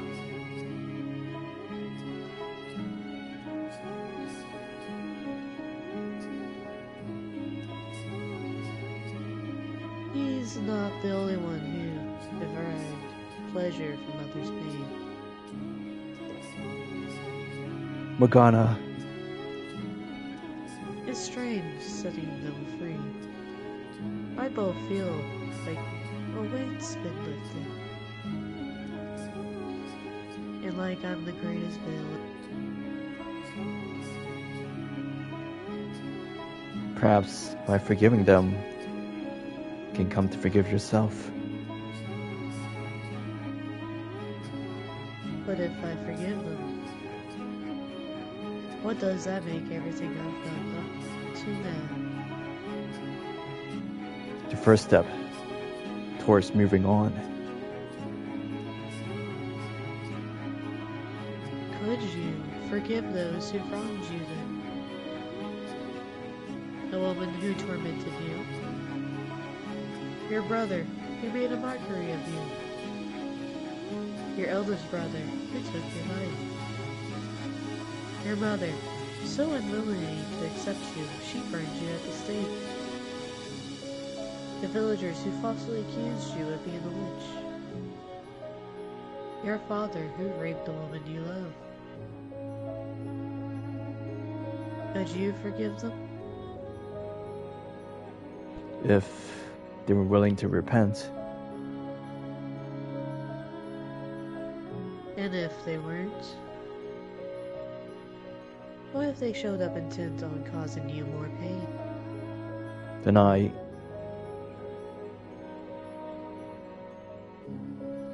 suppose I'm not acting much better than any of them right now. Let's go. We have one more soul to free.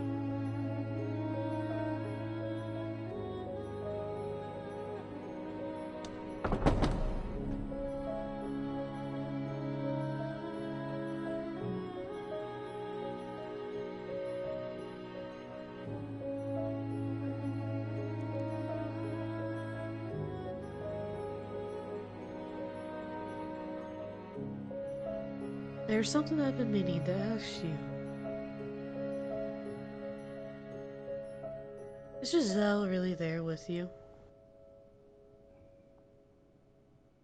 Because I can't sense her at all. If she were in the mansion, I would know. But I can't feel her presence anywhere. Be honest with me. You can't feel her either, can you? Are you sure her soul hasn't extinguished? She's here. I'm certain of it. Lost somewhere deep in the mansion's darkness. Once we purge that darkness, she should be free to return. Have faith in her. I see. Well, I'm not sure how much that means coming from me. But I hope you see her again. I will. And thank you. I'm actually rather fond of her, Giselle. Although, I suppose it's hard not to get a little attached to someone you spent several hundred years with. Just attached.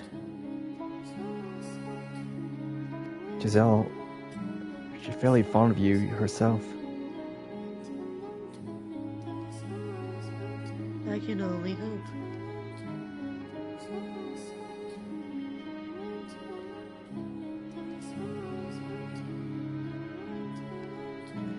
The smell of cigarette smoke seeps through the cracks in the open den door. It's perfectly quiet behind it, however. No chatter or clacking of billiard balls. Morgana appears slightly reluctant to step through the door. Perhaps she's tense. Shall we? Her hand in mine. I push open the door.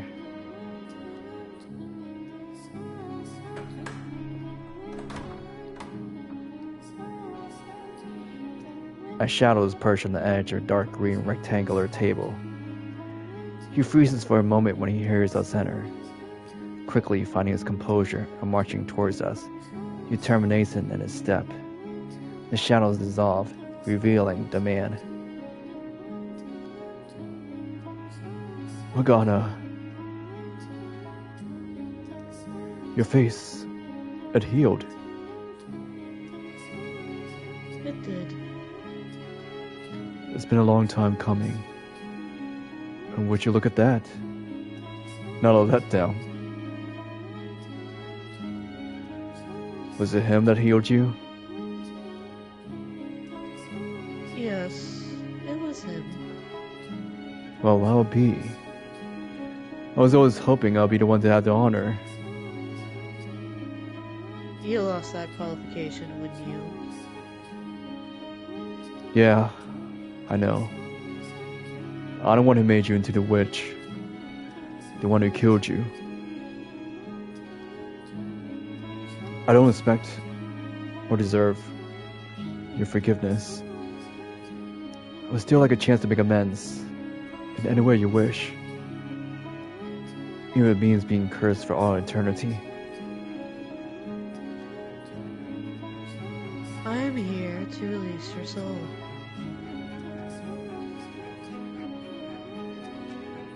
Once that's done, that's it for me. No curses, no forgiveness. Nothing. Huh. So you're cutting ties completely. Damn.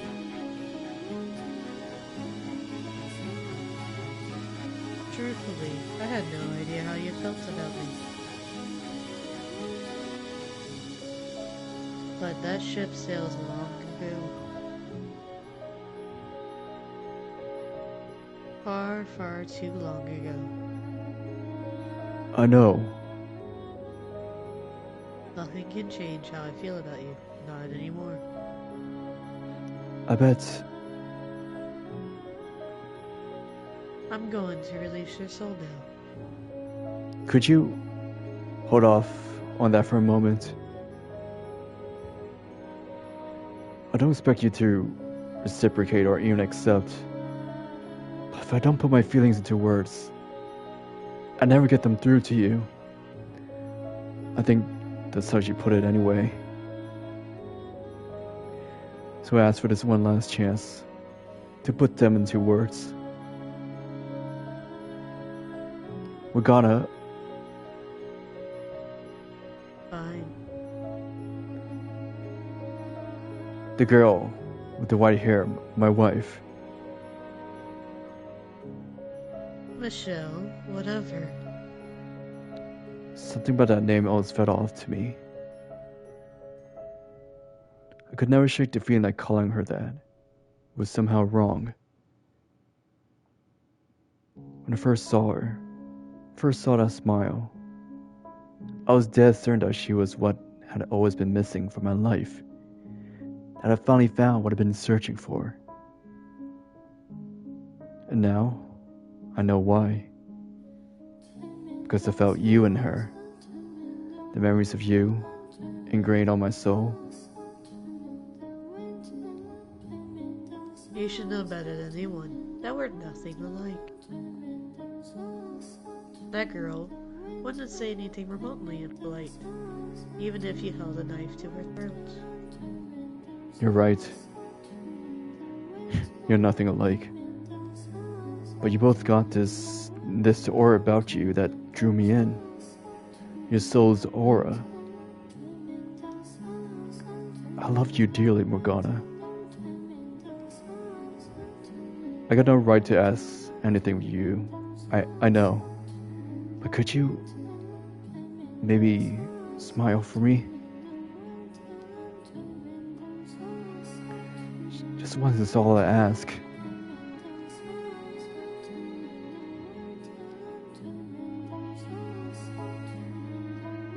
I can't do it. I should. I know I should. That it would let us end things on a nice note. but I can't force myself to smile. It wouldn't be fair. Yeah. I guess you're right. Sorry for putting you in that position. I've said my piece. I'm ready now. Okay. Very well then. Farewell, Giacomo.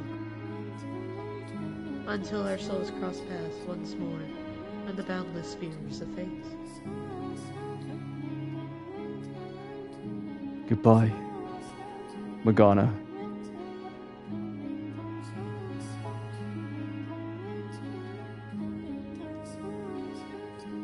You could have done anything more for him?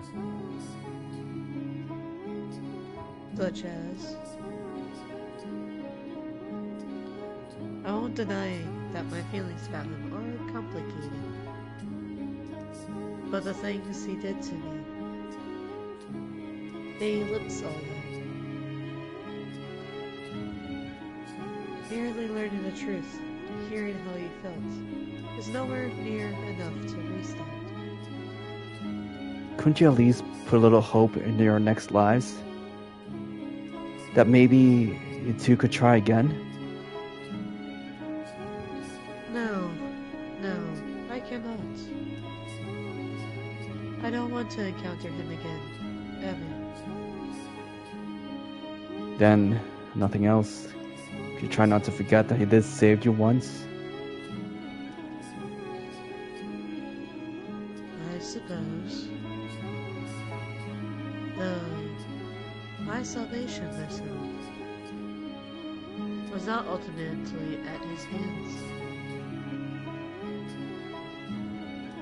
I was watching to the very end. It may have been illusion constructed for the memories of everyone's.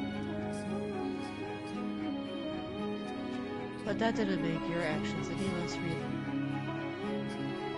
The things you said to me, your earnest desperation.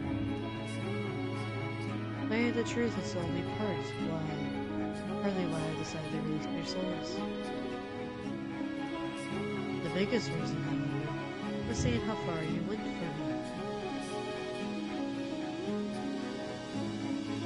If you hadn't been there for my death, if you hadn't done what you did, then I would have not have freed you.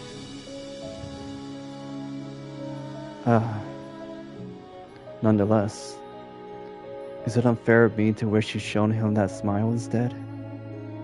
Morgana? Well, that's the last of them. Shall we be off now? The front door should be open, though I'm not willing to close. Shall we take our leave of this house?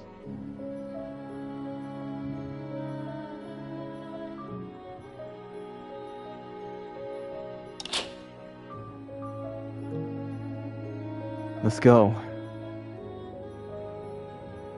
Very well.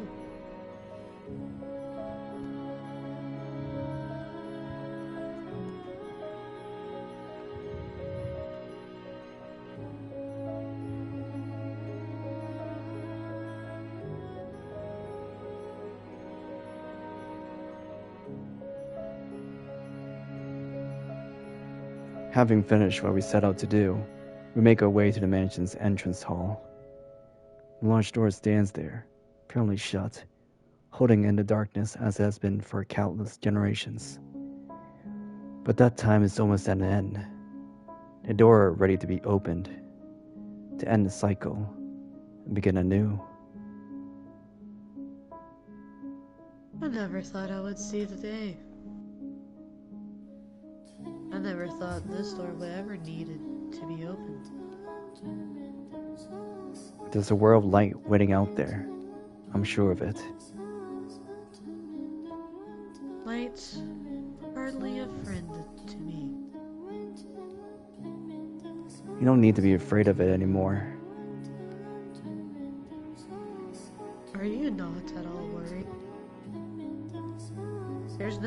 guarantee what hope lies beyond that door. After all, when the mansion disappears, so too will we. And that is the rightful state of things. Our present forms may cease to exist, but our souls will live on. So long as they do, we will eventually return to the world. Let's press onward, not fear a temporary end. She gives a barely noticeable nod. We step out to the large door, standing side by side, each placing a hand on its hard surface. The end, at last, is within our reach. We need merely cross the barrier. I take in a deep breath, look up at the door, and slowly push it open, welcoming the future it holds.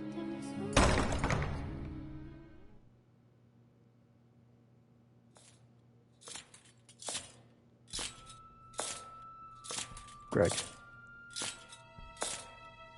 Burn the witch. What? We take one step back, then another.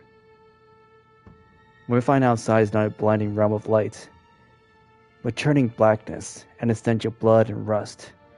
Metal clanks, growing louder with each heavy footstep of the approaching night.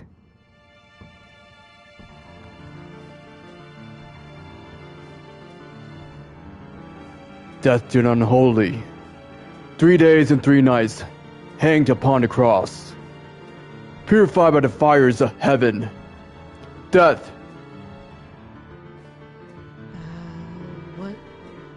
What's going on?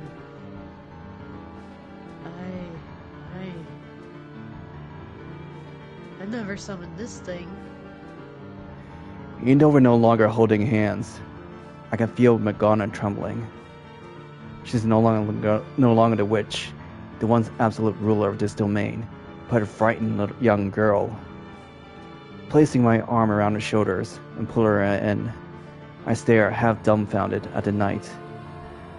It's our holy duty as knights of the church to deliver punishment unto the heathen who made a pact with the devil. The night draws nearer and nearer, its movements sluggish but constant. Didier. Crucify the witch. Cast judgment upon the demon.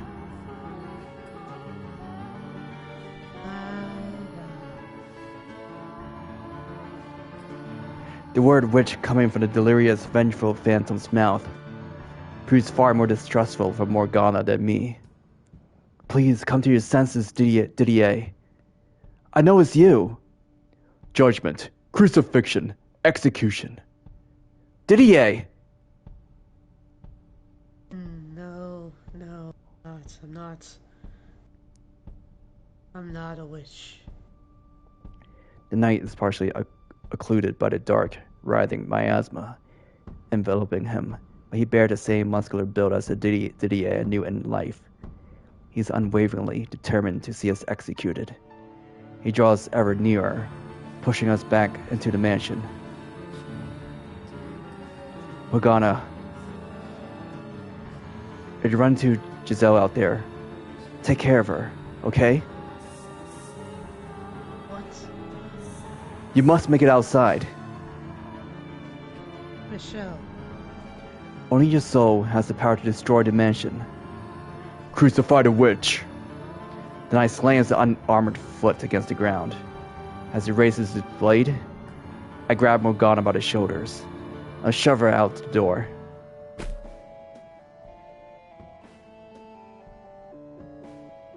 Michelle. Once she's beyond the barrier, her body quickly fades out of sight. Meanwhile, Death!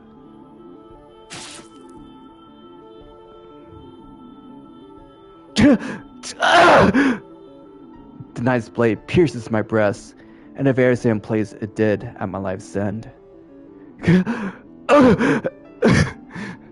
Despite not having a body of flesh, blood spurts from the wound, staining my clothes red and dripping down my chest to form a puddle beneath me.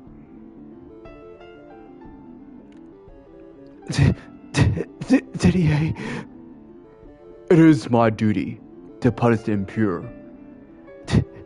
Didier, please, to uphold the Bollinger name. Snap out of it.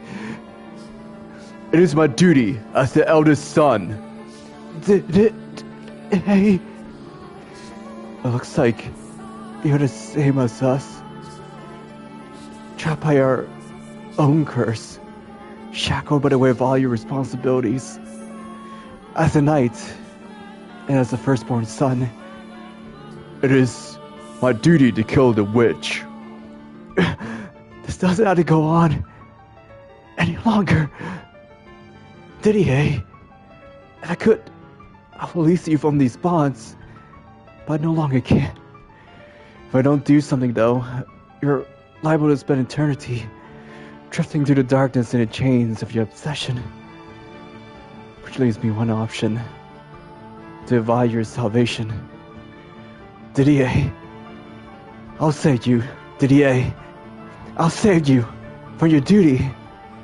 Do you remember when you and George would practice sword fighting out in the courtyard? I always wanted to join you, but I never did get the chance. I wanted to hold a sword in my hands. I wanted you to teach me how to use it. This is not how I was hoping our first match would go. Unfortunately, I had no other choice. Gathering what remains of my strength, I wish I held that blade before, so it should respond to my call. The blade with which I extinguished the white-haired girl.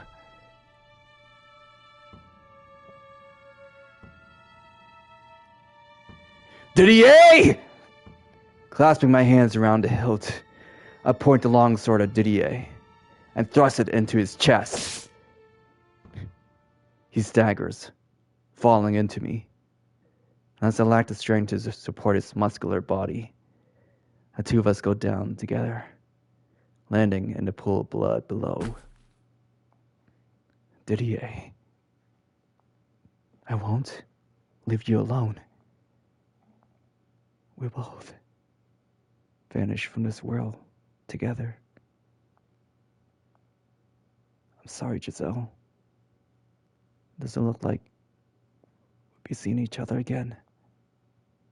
Doesn't look like I'll be able to take your hand and tell you how much I adore your smile. Mine, my brother's souls. I'm going to meet the eternal end here. Never will I have the chance to be with you again. Beg you to please forgive me for being capable of making any other choice. I just couldn't leave my brother behind. I'm so sorry. And I pray, Giselle, that there may be bountiful light in your life.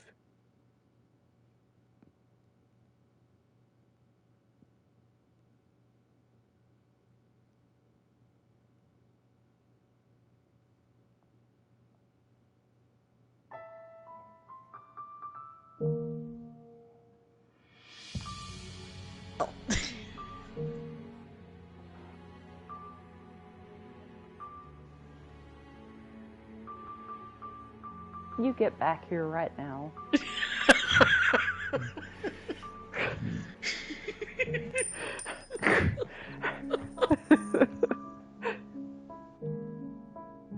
There's still one more soul that needs releasing.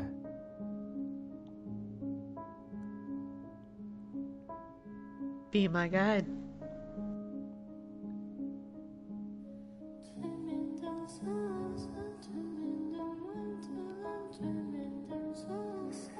Still holding Morgana's hand, I make my way to the wall where the landscape painting hangs.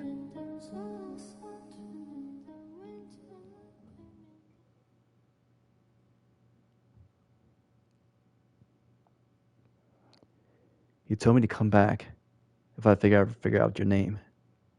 George A.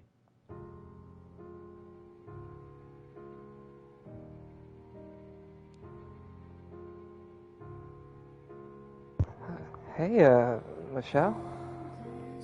Hello? How'd you figure out it was me? Of course, I would recognize my own brother. Well, granted, I didn't recognize you at first. It's not every day your big bro winds up as a painting, huh? This came as quite a surprise when I finally made the connection. I'll bet it did. Hold on a moment.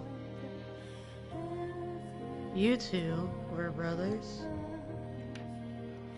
I assumed you knew. Oh, hello there. Quite the companion you've got there, Michelle. What brings you two to my little corner of the house? I've decided I'm going to extinguish the mansion. Oh, really? Well, isn't that something? You act like I just told you what I'm having for supper. This place is going to disappear forever. Well, yeah, sure, but what brought about this? I've lost interest in cursing them. Ah, now that's some good news. You seem to get along surprisingly well with her. Time out the hoo-ha and nobody else to talk to. I'll do that to you. Not that she ever gave me the time of day much. You expect me to stand here and listen to your humor on for hours, no end on end? The only thing you're good for is tossing rubbish into. Wait, so she was the one who put the master bedroom key in a painting? That she was. Just tossed her right on in. I'll even ask her. Why'd you get rid of the key to my room? I had no use for it. And being in that room always made me uncomfortable. It has this terrible worth to it. I couldn't stand it. Ah, Sure glad she only tossed the key, though. Would have been bad if she'd thrown me out with it. I didn't see the need. I did find it curious there was a soul here I hadn't summoned. But you're ultimately harmless. So I simply pretended you weren't there. so she ignored him for hundreds of years. I understand now what you meant, Michelle, when you said this world didn't belong only to me. Your brother was able to find his way here because it plays it deeply bound to your soul. I'm no expert on none of all this spiritual stuff. All I know is, one day, I was just here. Here and full of regret. If I had to guess, I'd probably ended up here because I wanted to be somewhere I could feel you, Michelle. George, Would you be so kind as to let me apologize? I know quite well how sorry you are. And you only apologized once. Besides, I went years not seeing you, not hearing from you, not having any idea what you thought about me. So when I got that painting, it was a huge blow to me emotionally. But talking to you again has reminded me what kind of person you really are, George. You didn't mean to hurt me. Nope. Honestly, I had no idea what I was doing. Mom said paint it, so I painted it. She told me she'd send it off to you. I didn't really think anything of it. Never even crossed my mind to think about how you felt out there, all alone. Kind of pain you were going through just because of the way you were born.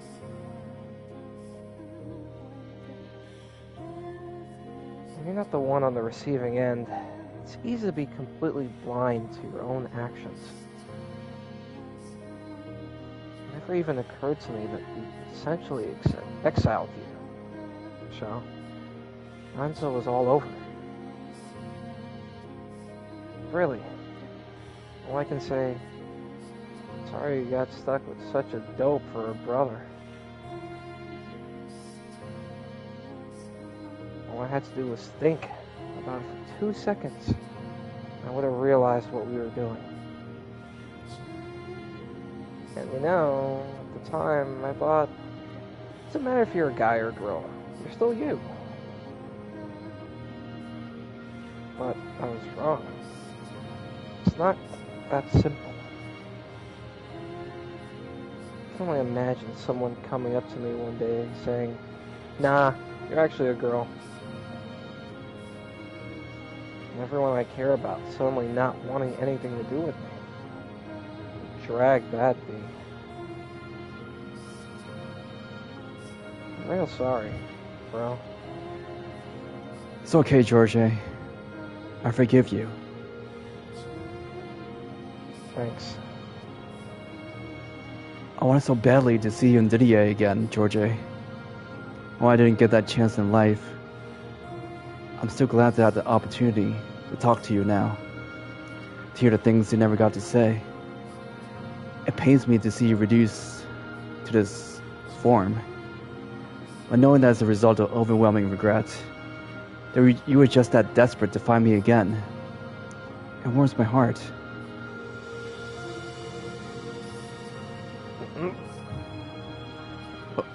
What on earth was that? Me trying my damnedest not to burst into tears. I don't think it worked very well, though.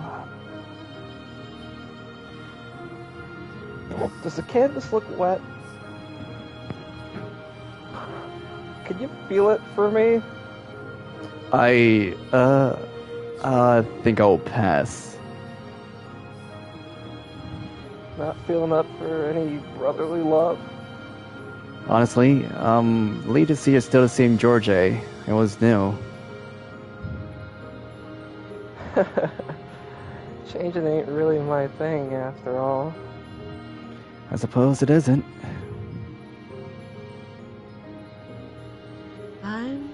This doesn't sit right with me. What? Why not? You're letting him off the hook too easily, Michelle. I know very well just how much pain that painting caused you. Might as well have been what resurrected me. Let me past that, though. Make him pay for what he did. Scribbled on him. Do what? For all your anger, all over that ridiculous painting. I'm not angry.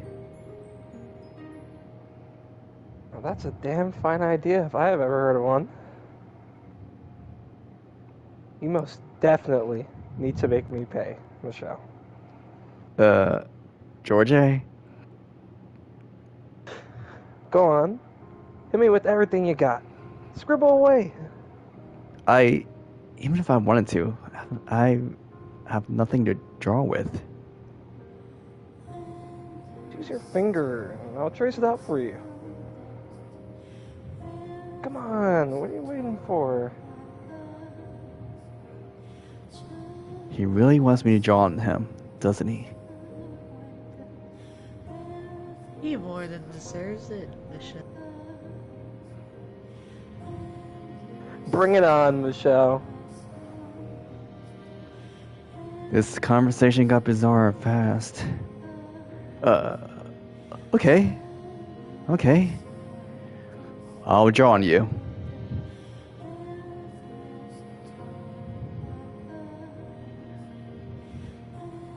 Oh my.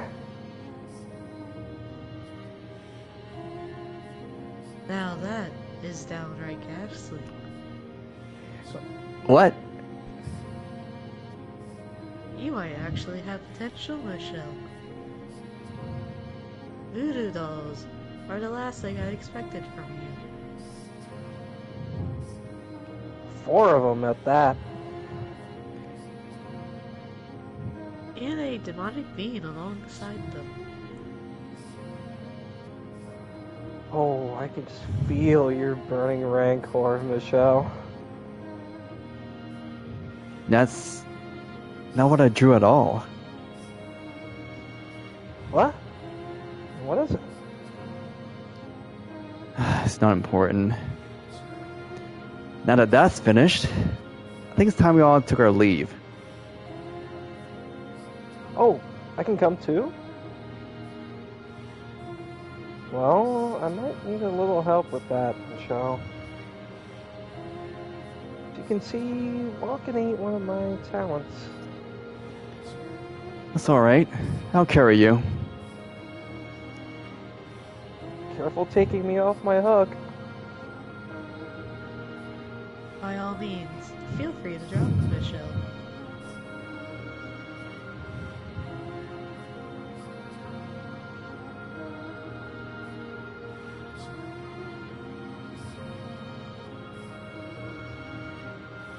I must say, that is a rather amusing sight. It's definitely not every day you get to see a full-grown man turn painting being hauled down a spooky hall by his little bro. George. It does make me wonder, though. Are you two really brothers? I have a hard time believing you share even a drop of blood with this obnoxious Michelle. We are brothers. Right, George? Whoa, don't you start questioning it too, Michelle. We are absolutely, positively, 100% brothers. She has a good point, though. We don't even look that much alike. No shocking family plot twist here. I've known you since you were a baby, Michelle. Maybe you were secretly illegitimate, George, not me. You're not going to let go of this, are you? I'm just playing with you. Oh my god, you just laughed. Yes. What? I didn't get to see it. What was it like? Give me all the details. An ordinarily laugh. Is the world ending? It's not that big a deal. I laugh just like everyone else. No, you most certainly do not. Nope, you definitely don't.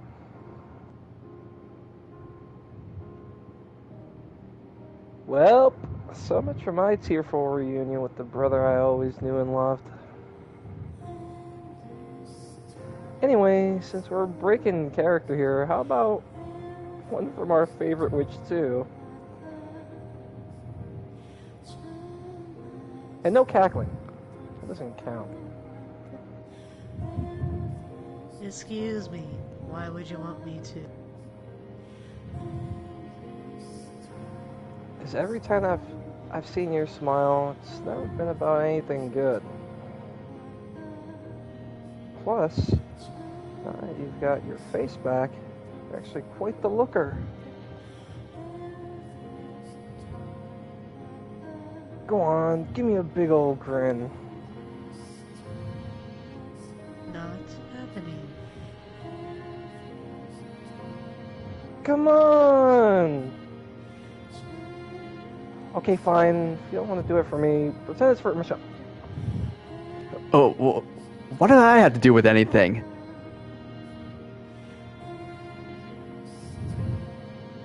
You can do it for old Michelle, can't ya?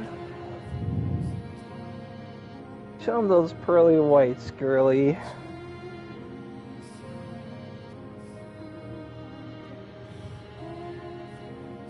Oh, if you insist, I suppose I can smile for Michelle, but only him. Excuse me, was that supposed to be my voice? Because I do not sound like anything like that. Look at you, all puffing your cheeks and red in the face. George, try not to tease her too much. I don't know how anyone can stand you.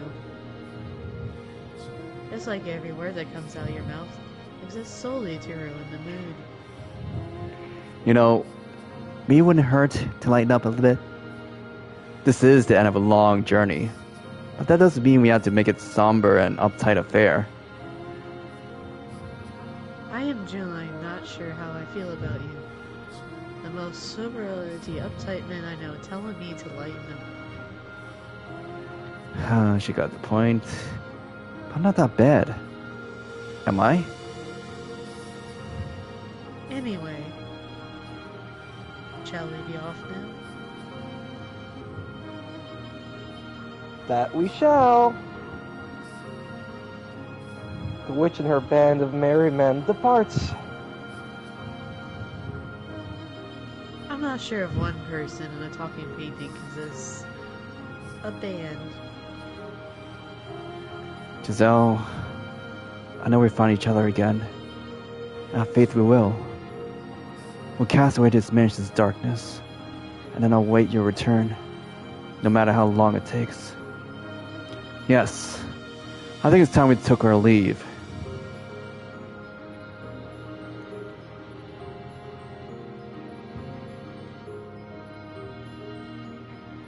Having finished what we set out to do, and retrieved George as well, we make our way to the mansion's entrance hall. The large door stands there, firmly shut, holding in the darkness as it has for countless generations. But that time is almost at an end. The door is ready to be opened, to end the cycle, and begin anew. Being a painting for all these years, I never realized just how big a place this was. All I ever got to see was a hallway and maybe a couple of doors. I mean, talk about dull, you know? Feels like I'm on an adventure, exploring a whole new world. A very, very dark world.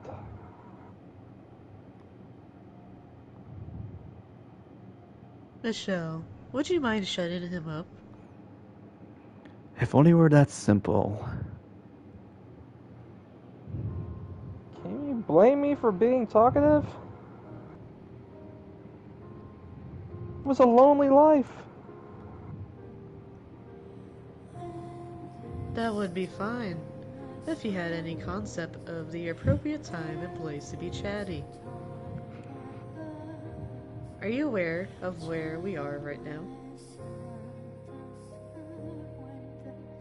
The entrance, by the looks of things.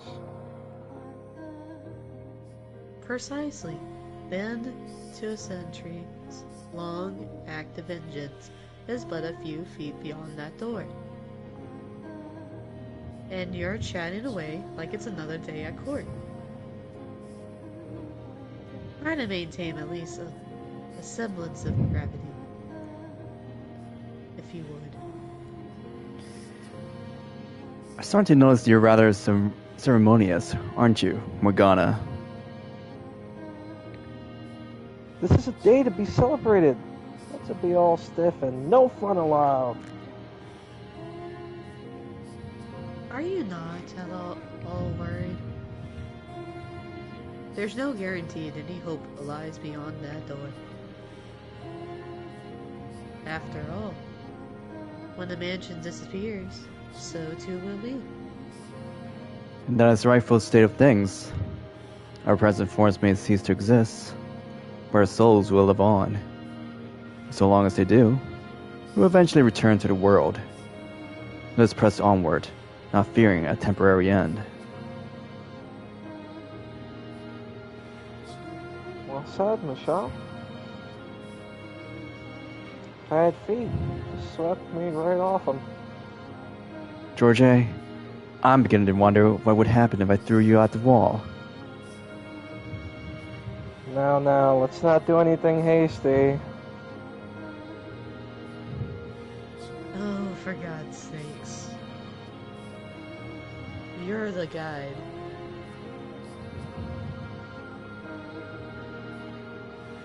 So let's go then, shall we? Morgana's right. He has severe lack of gravity to the affair.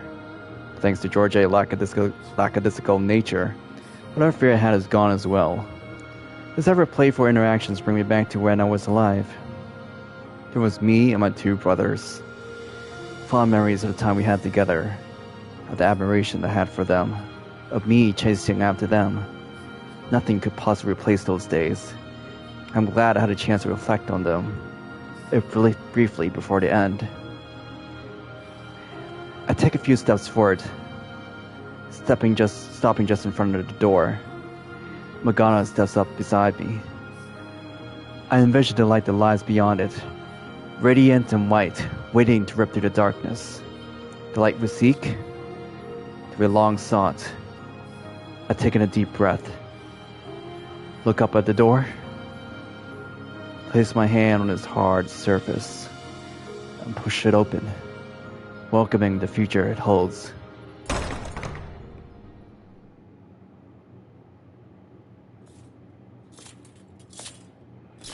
Burn the witch!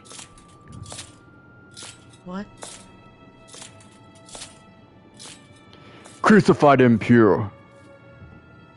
We take one step back, then another. What we find outside is not a blinding realm of light, but churning blackness and the stench of blood and rust. Metal clanks, growing louder with each heavy footstep. Of the approaching night.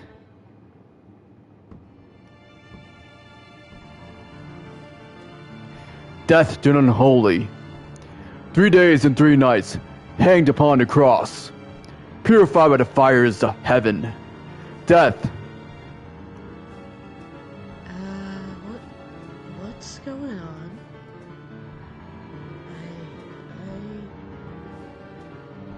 I never summoned this thing. Even though we're no longer holding hands, I can feel Morgana trembling. She's no longer the witch, the once absolute ruler of this domain, but a frightened young girl. Placing my arm around her shoulders and pulling her in, I stare, half dumbfounded at the night. It is a holy duty as knights of the church to deliver punishment unto the heathen. He made a pact with the devil. The night draws nearer and nearer, its movements sluggish but constant. Didier. Wait, for real? Crucify the witch. Cast judgment upon the demon.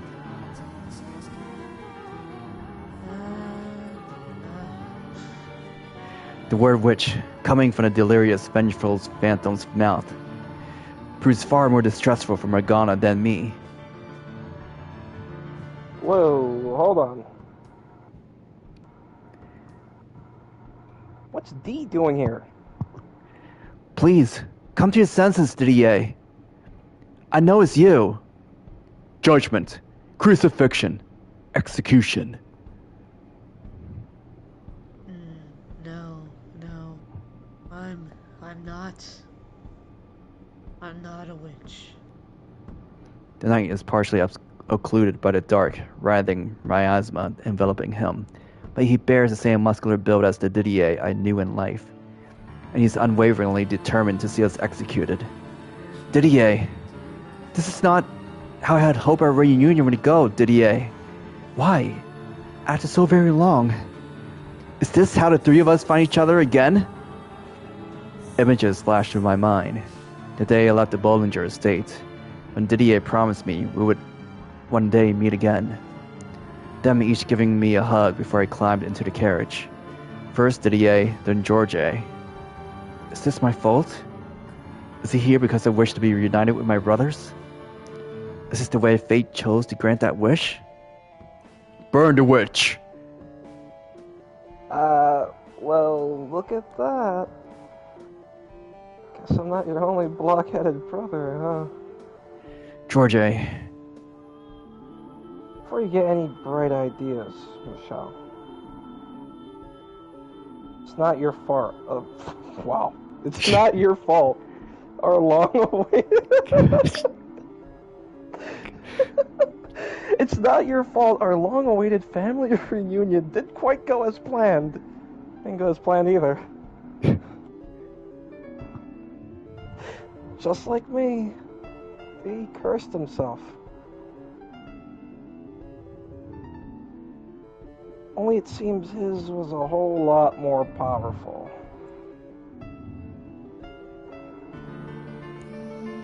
God, really didn't pay a lick of attention to either of you, did I?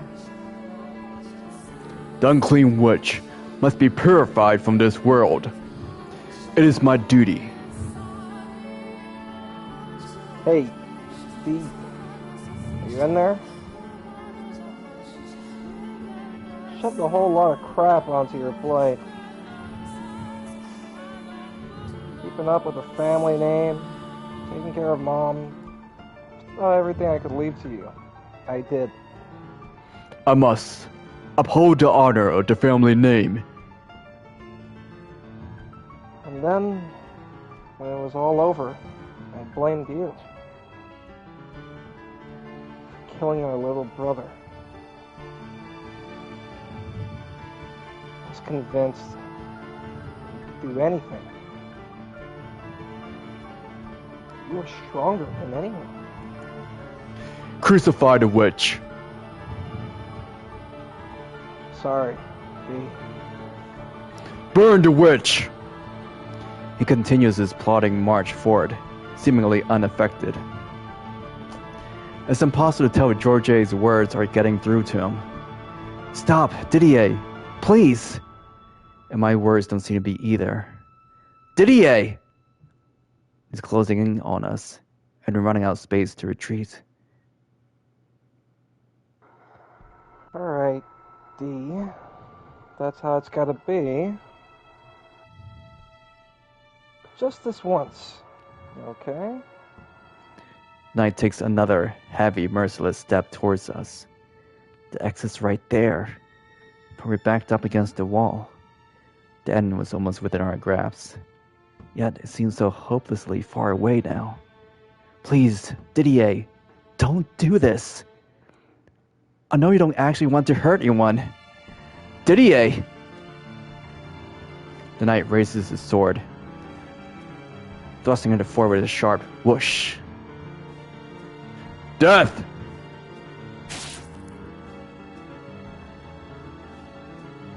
But then, breaking free from my grasp, the painting leaps into the air.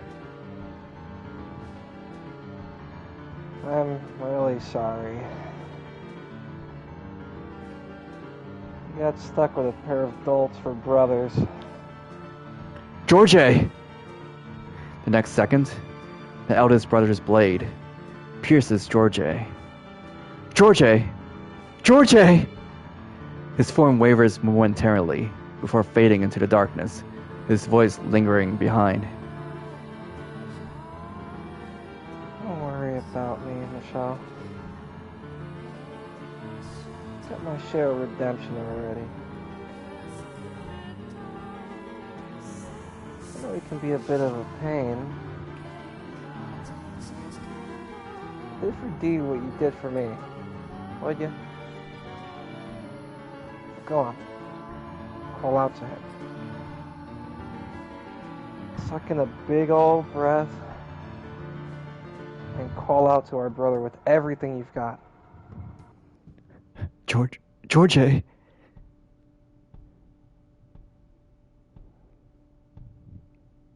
It is my duty to punish the impure. to uphold the Bollinger name. Didier! Despite having already stabbed George, the knight continues his march, blade pointed straight at me. I clench my teeth and glare at my eldest brother. Running is out of the question. This doesn't have to go on any longer. It is my duty, as the eldest son. You deserve to be free from your bonds as well. Be gone from this world. Didier! I shout his name with every ounce of air in my lungs. His eyes go wide, and his blade swerves off course, missing my heart.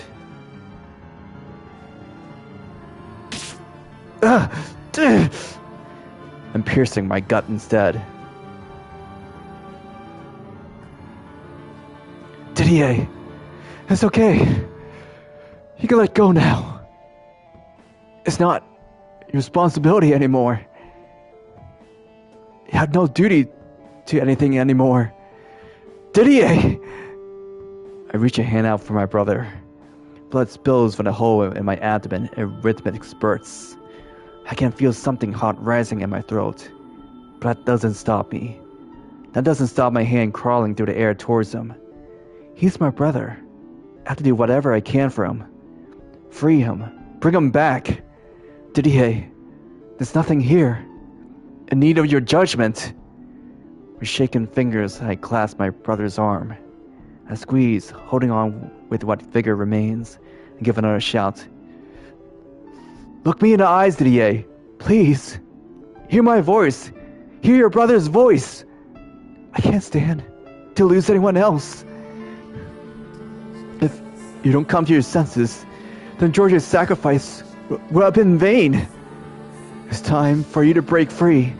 For all of us, three of us to be free. Of the curses we place on ourselves. Didier, please! I hear a sound that's somewhere between a grunt and a gasp. My vision's gone blurry, so I blink hard several times, clear my eyes to get a better look at him. Didier! I see his face, twisted in anguish. Michelle.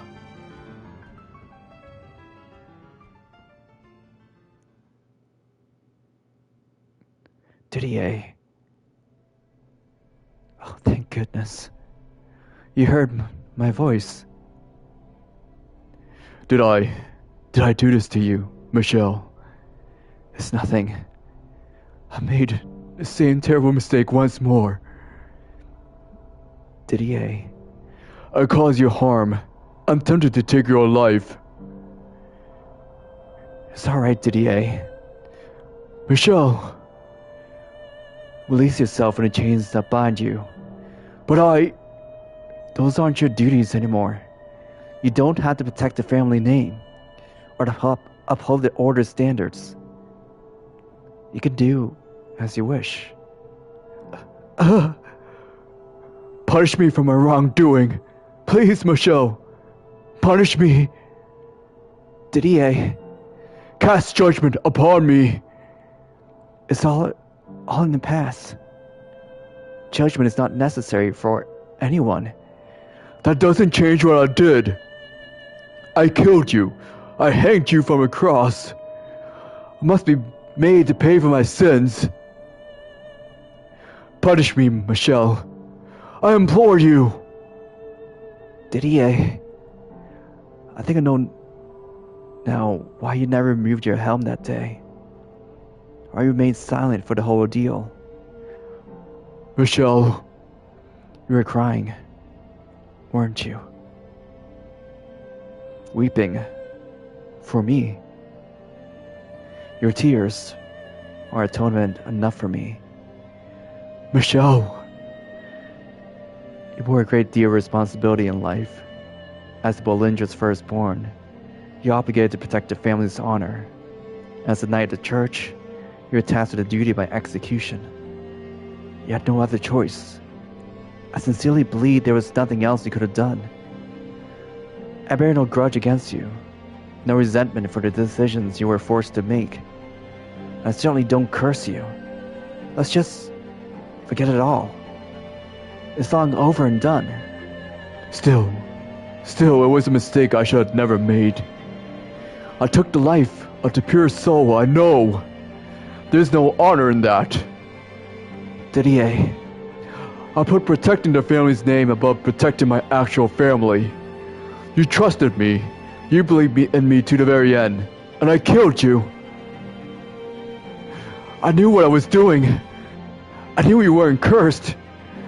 I knew you weren't a witch. I knew you weren't a demon child. You were never unclean. You were my brother. Your family. And I robbed you of your life. There's no one in the world more unfit to be a knight than me. you don't have to be a knight anymore. You don't have to be the Bolinger's firstborn son. Deciding not to wear those labels won't make you any less the brother I always loved. I'm honored to have been born into the same family as you. Michelle! There's something I never had a chance to tell you, Didier. All my life, I looked up to you, admired you, and I still do, even now. Oh. And there's a next life awaiting us. I hope we can be brothers again, Didier. Would you mind if I wish for that? No. No, of course not. Please do. And I hope. Allow me to wish for the same. I love you, Michelle. A dear little brother.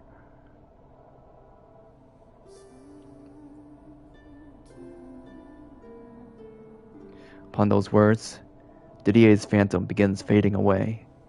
A white mist that almost looks like it's made of undulating particles of light rises up around him. And before he's completely enveloped, I caught a glimpse of the tears streaking his cheeks. It's the first time I ever seen him crying. I thought to give him a smile in return, but if I were to guess, I'd say it probably looks rather forced. The fact that I'm fighting back tears at the same time certainly isn't doing anything to make it convincing.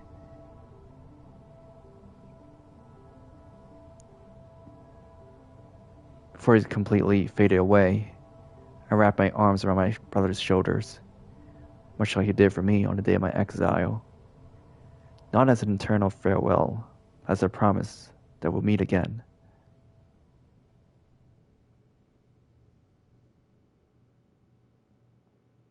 Didier. George. Right now, in this moment, I had no regrets about having been born at Bollinger. All I have is great pride. So pray that one day, be it 10 or 1,000 years from now, the three of us can be reunited.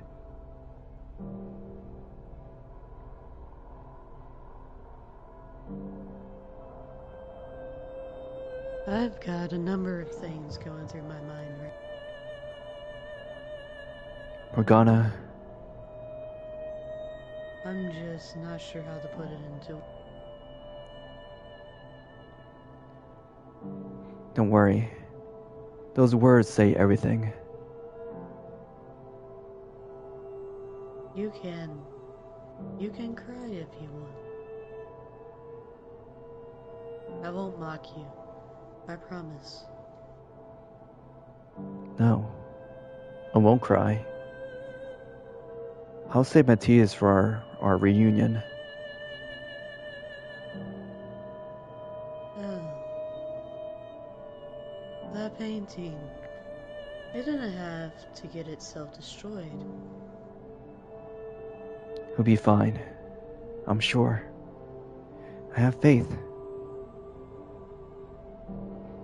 As you know quite well, wishes do come true. Would you mind giving me a hand, Morgana? I'm gonna need a little help getting back up.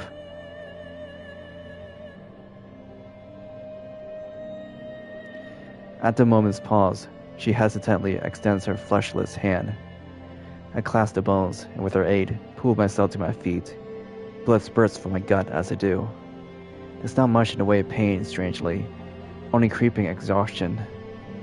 I feel like my legs would go out if I so much as give them a chance. leading on Morgana, we make our way back to the entrance.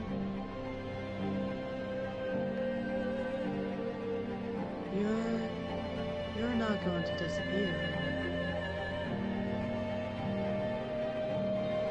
Don't worry, Morgana. I won't disappear.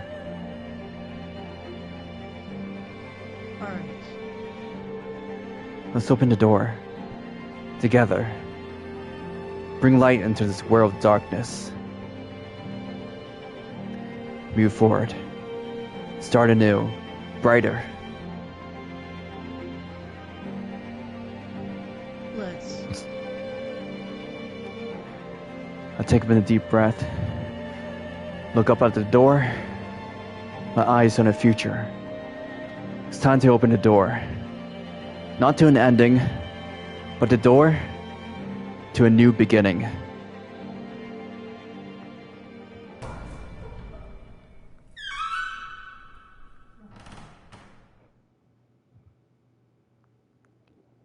May the world that awaits us be filled with light.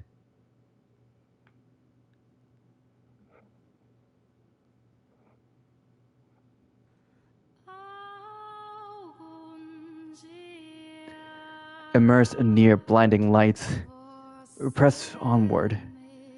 It's white in all directions, not the tiniest speck of color to contaminate it. In fact, the concept of direction doesn't seem to exist in this world. Only pure, never-ending white. Actually, no. That's not right, now that I consider it. I was thinking of white as an absence of color, but white, the color, fills this plane.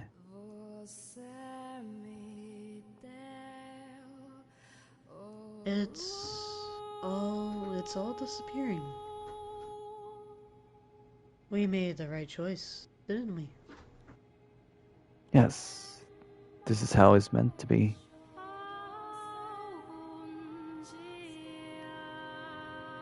You're a rather impressive man.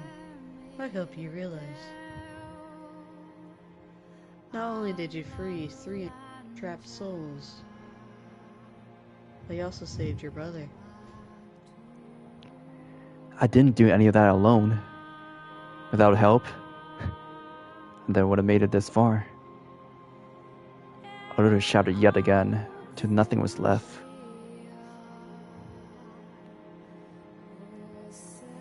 And Giselle gave you that?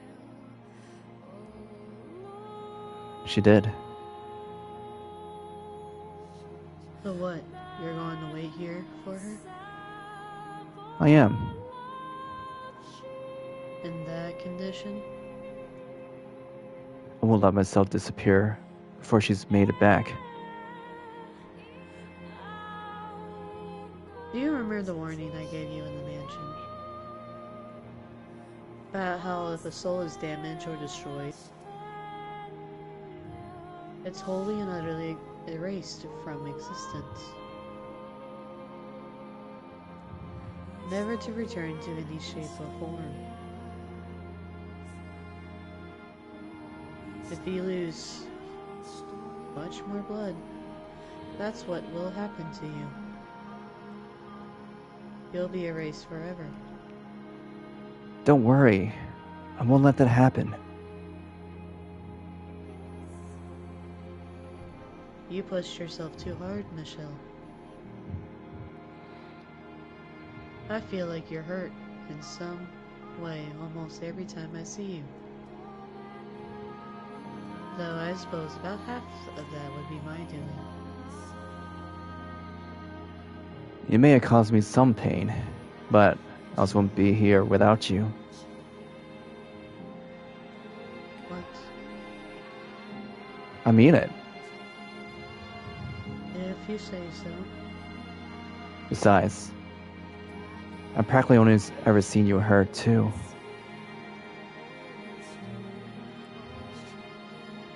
I suppose so. Whatever form your soul may assume in your next life, I'll be praying there's far less pain in it for you. This is why I'll never get along with you. Always concerned about others.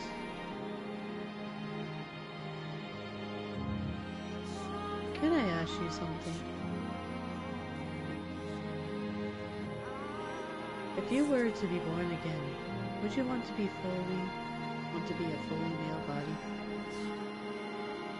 That's what I always wanted. So, yes, I would. In your next life, if you have one, do you want to see Giselle again? Absolutely. I do. And what if you could only have one or the other? Which one would you choose? Do you even need to ask? No, I suppose not. You know, I'm neither a witch or a saint, just an ordinary, powerless soul now. Though my wishes aren't likely to cause any more miracles. But I think I'll wish for something in it. For what? Not telling you.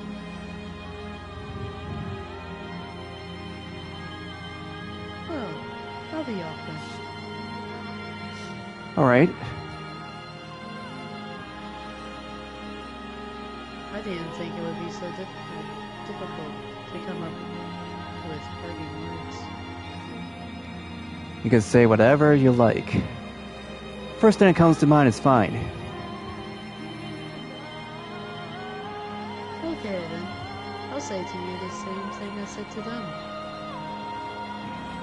Farewell, Michelle. Until our souls cross paths once more in the boundless years of... Farewell, indeed.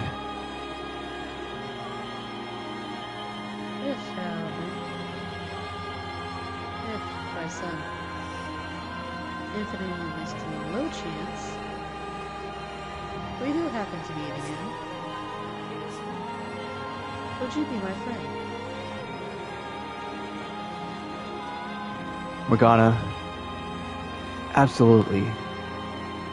I wouldn't want it any other way. I'm not a nice person, you know. I'm nothing like the white-haired girl. I'm sure the off-putting you to cause you more grief and pain. Don't worry. I'm resilient enough to handle a little pain without pulling away. You're fine as you are. You don't need to change. So let's meet in our next lives. And become good friends. Not good friends, not acquaintances either. Just plain friends, understood? Understood.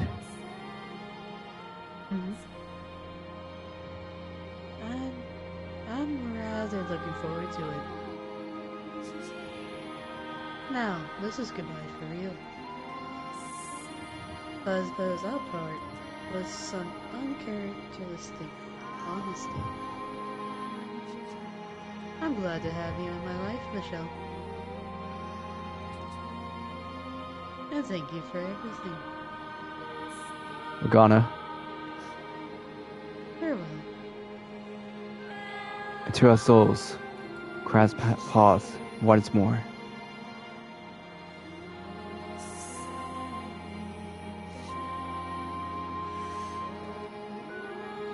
So quiet. So unbelievably desolate. Giselle. You endured centuries waiting for me to return. I'll wait right here, for as long as I must.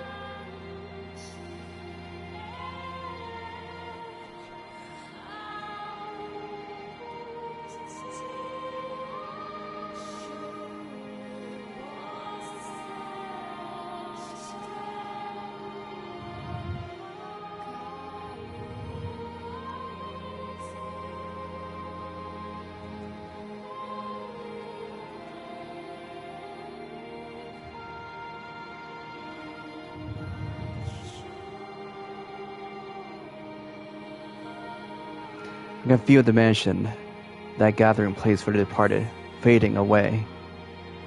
I did it, Giselle. I broke the curse. I cast off the darkness. I saved Morgana and all the other souls trapped there. And I couldn't have done it without you. I miss you, Giselle. All I want is to see your face, to hear your voice, feel your warmth, tell you how much I love your smile.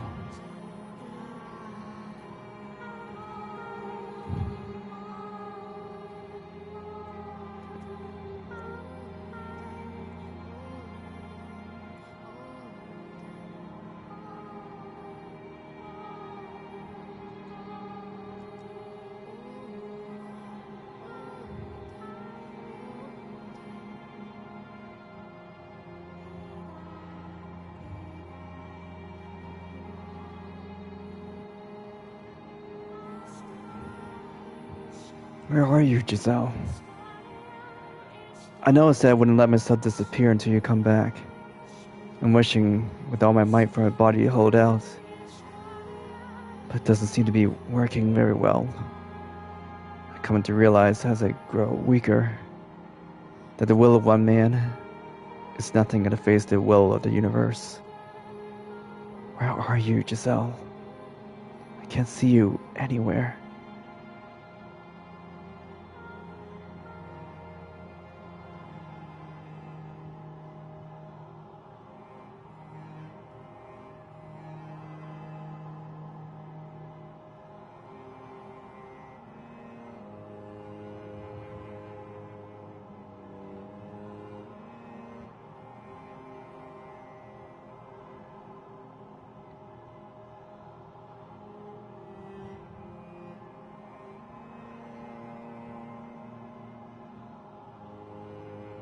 I can see right through my hands, Giselle. The lower body is already gone, and the rest of it is following. I hope you'll still be able to find me, even without a body.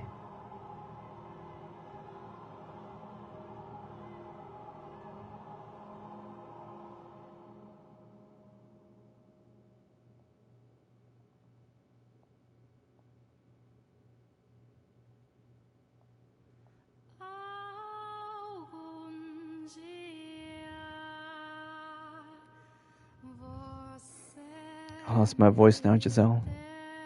I don't have much left to lose. I'm dissolving into the light.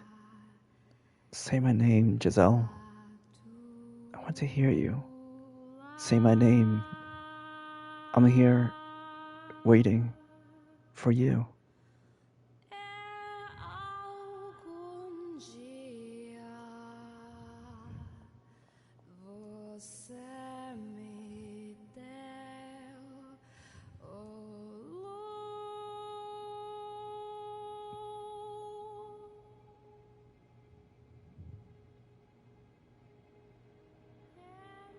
Where are you, Giselle?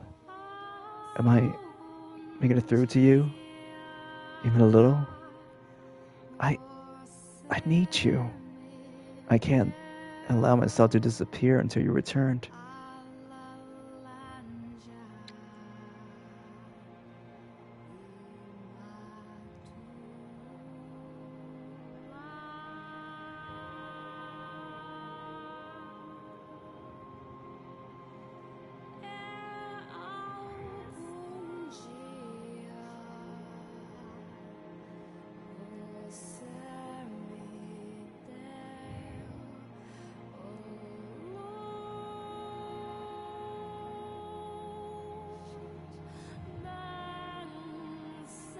Giselle.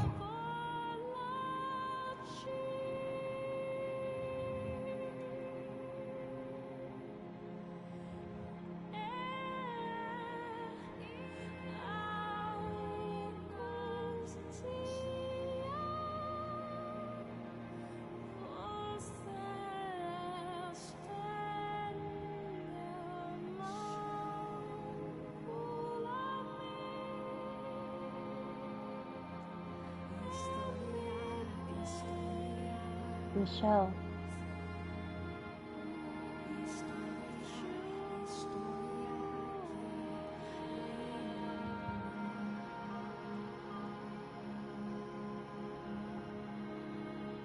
Finally, I found you. I'm sorry it took so long. Don't worry, Michelle. I know that's you. I'll always be able to recognize you, no matter what. You don't have to be afraid. I wouldn't have made it out if it weren't for you, Michelle. A ray of light reached deep into the darkness, all the way down to where I was lost.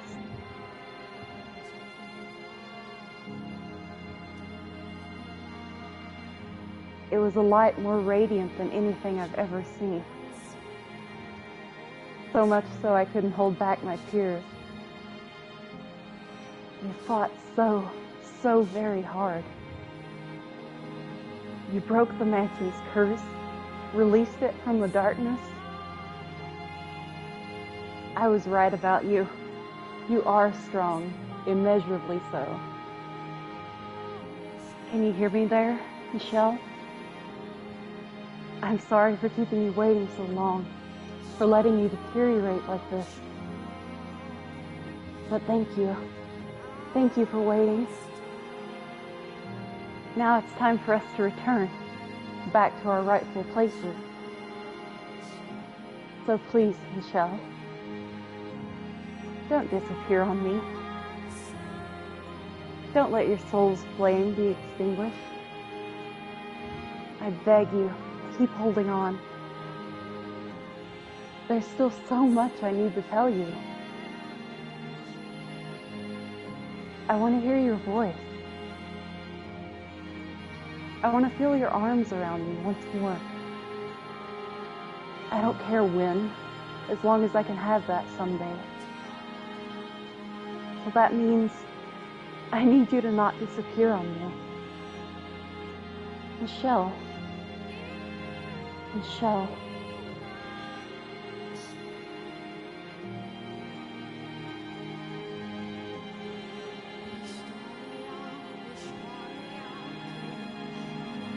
I believe in you, Michelle. I believe you're still there. That you're still holding on.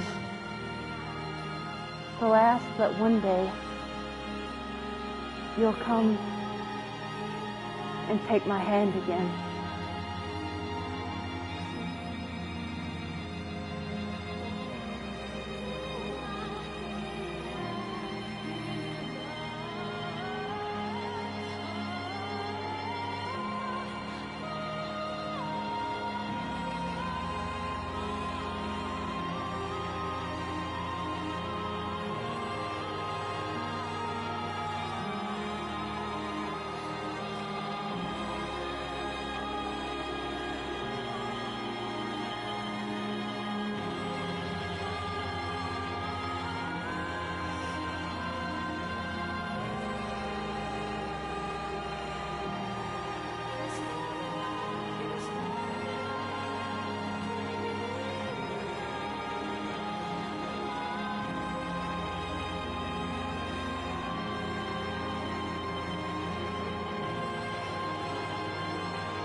Hello? Anybody in there? Class about to start. Last I checked, the teacher then came through and through the window. Alright, just a second. Greg, you do that voice. You've been doing that a lot lately, just staring out the window. You watching for something or just spacing out? There's this girl who usually is out there around this time every day. Right over there. See her? Hmm? Ah, that one. Looks like she goes to junior high a few streets down. That's what I thought. Look at her hair. That flaxen color. It's the exact same color as mine. I can't get her out of my mind. Oh, really? If you're that interested, wanna have a chat sometime? I don't know. I don't even know where to begin. Obviously. Gotta go with the old classic. Hey baby, wanna get some ice cream and hang out? That sounds like a great way to get slapped. I'm not trying to pick her up. You're lying to yourself, man. No, I don't know. Like, I'm curious, that's all. And I'm curious what makes your head work. 'Cause it sure ain't what everyone else's runs on. Get moving. It's almost time for class. Ah, wait, I'm coming. I'm coming. I wonder what her name is.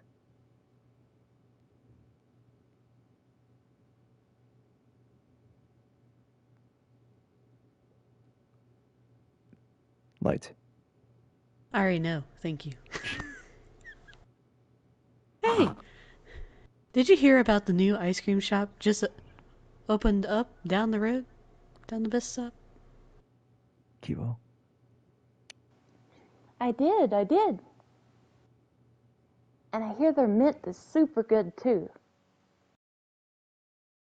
Ah, now I want to try it. What do you say? Want to go check it out? Let's go. Let's get some of that mint with a big pile of chocolate chips on top. Ooh, I know. I'll get a double scoop. Ah, that sounds amazing. I'm going to get a double too. I bet the line's going to be crazy. We better get going or... Ah, What is it? there's a cute boy who just goes to school there. And I think we just locked eyes for a second. Oh, what's he look like? A prince. A prince? Seriously? Don't you be making fun of princes now.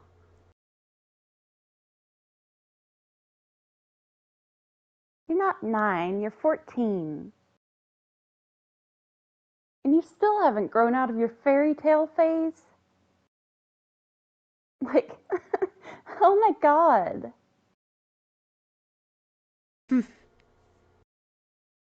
Just you wait. One of these days I'll meet a real prince and then you won't be laughing anymore. Like you'd ever be able to get a real prince's attention. Hey, that's not very nice. Jerk, bulkhead, meanie. Come on, let's get going. Oh, fine. I'll show you one day. That is my prince.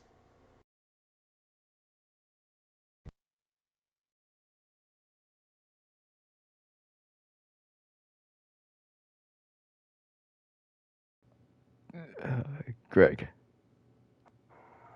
We couldn't be luckier to have a talented engineer like yourself aside to our branch. You gave me too much credit, sir. You don't give yourself enough credit. I've seen your record. You come highly recommended from HQ. Got high hopes for you. The higher your hopes, the greater fallout when I make a mistake, which frightens me. What you call a mistake is what we generally refer to as a great accomplishment. I don't think I've ever met anyone as close to the perfect human being as you.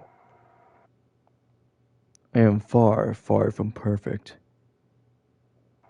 You Japanese really are a humble lot, aren't you?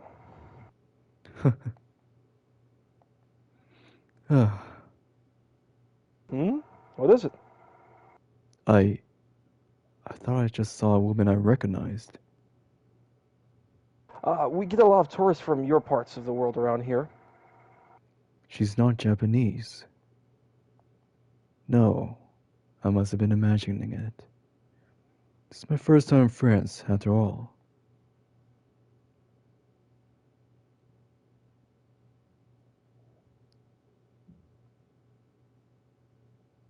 Light. The art museum? Keebo. Shopping? How can you take a vacation to France and not want to see the art? We were there all day yesterday.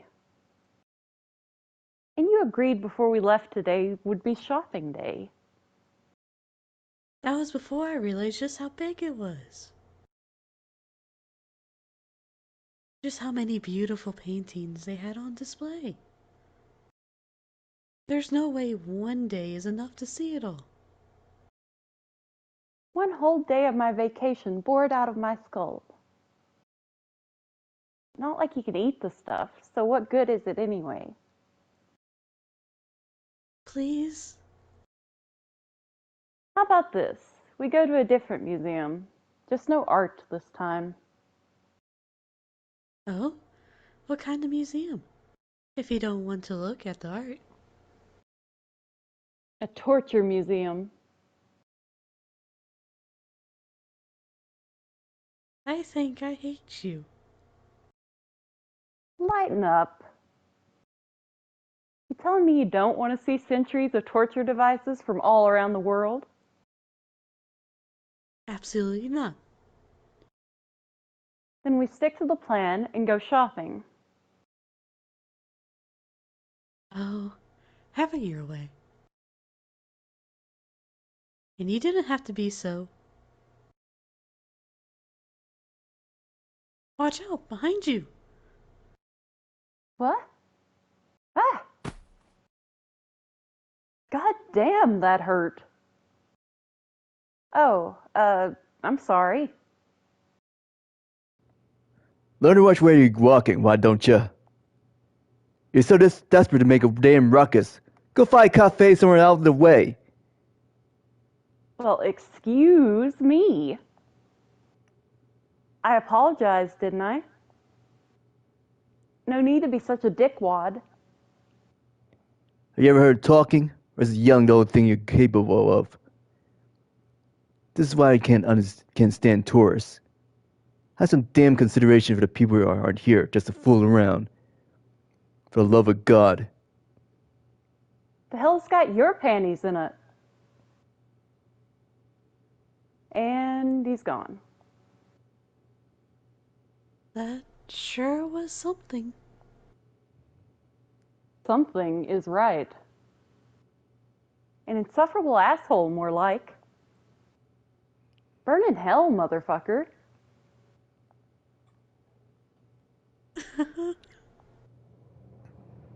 That said, I feel like I've seen him somewhere before. Nah, it's just your imagination.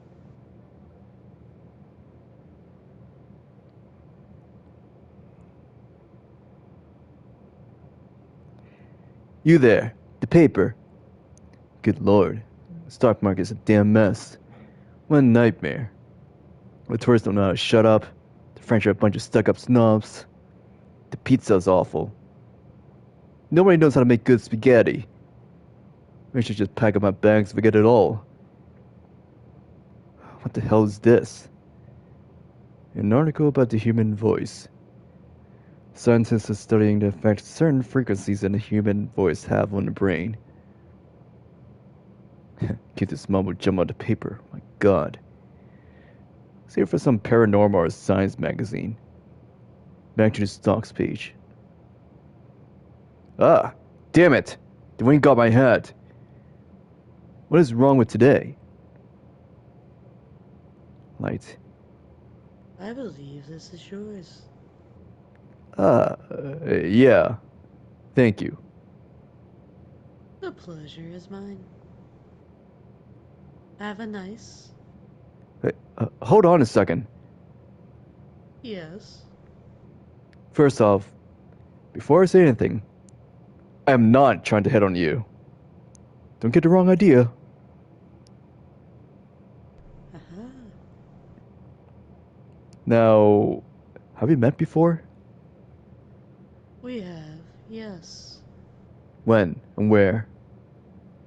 A long, long time ago. Much too long for you to remember. Excuse me? Our paths crossed in a mansion many, many years. I'm glad to see you haven't changed a bit. I'm not particularly in the mood for jokes and supernatural nonsense today. I am quite serious. One more question. Do you have any shared acquaintances? We do, yes. Though I cannot say whether she is here or not. Hopefully, you have the chance to cross paths with her. I too am looking for someone. Have a good day, sir. Yeah. Goodbye. I have a feeling that was not Morgana and Are you sure about Giselle. that? Mm-hmm. There are memories. Memories ingrained in my soul. Over the years, they've gone gradually more distinct. And now, at the age of 21, I remember everything. Were I to tell this to anyone, they would think me mad. So I kept it to myself my whole life. I remember, many years ago, there was a mansion. There I met and lost someone dear to me. There, I waited for him to return. I remember all the centuries I spent waiting.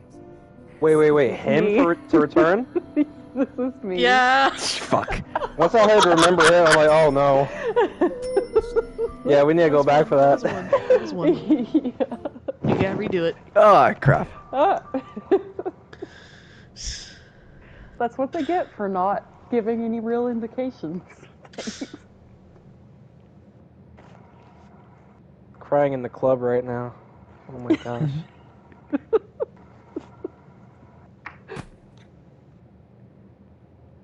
Why don't you call me back Maria there, sending Keebo? it Jacopo to hell.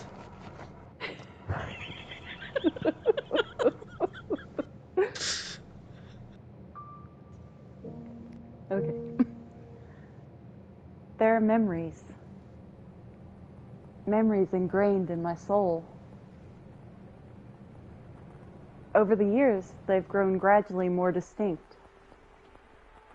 And now, at the age of 21, I remember everything. Were I to tell this to anyone, they would think me mad. So I've kept it to myself my whole life. I remember many ages ago, there was a mansion. There I met and lost someone dear to me. There I waited for him to return. I remember all the centuries I spent waiting. And I remember he almost lost his soul trying to save me.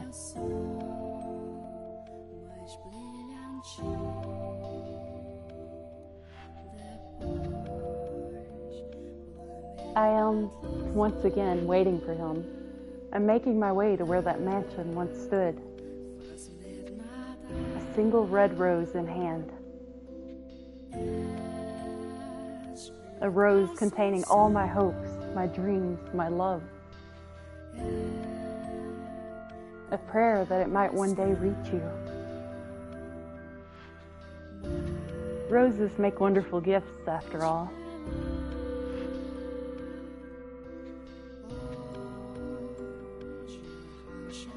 I probably sound like I'm out of my mind, waiting for a man who exists only in my memories. A man who, in my 21 years of life, I've never once even caught a glimpse of. But that doesn't matter, because I know how much he means to me. I don't care what anyone else thinks. I will wait. I will trust the memories burned into my soul. I don't know when he'll show up, or if he even will. Maybe we'll never meet in this life. Maybe I'll wait until I've grown old and died. But should that happen, I'll continue waiting for you in my next life. And the one after that, if I have to. I'll always be waiting, no matter how long it may take, how great the obstacles that stand in my way, or what form you may assume.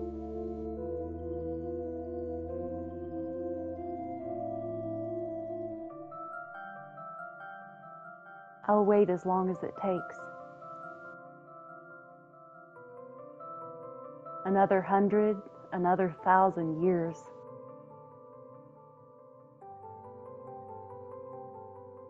But just promise you'll come back for me.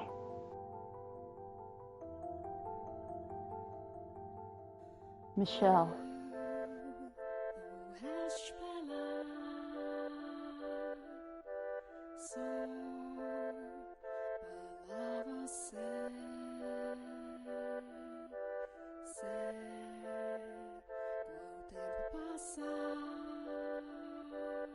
That definitely explains why there's a freaking sequel.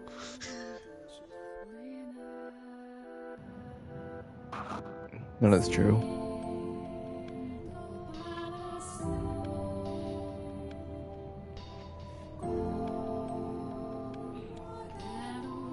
Any expectations for the sequel? I mean, is there anything to really be concerned about? What is there to be concerned about? That's what I'm saying. Like, it's just going to be a fun time. I won't spoil. Wholesome. Okay. Thank you.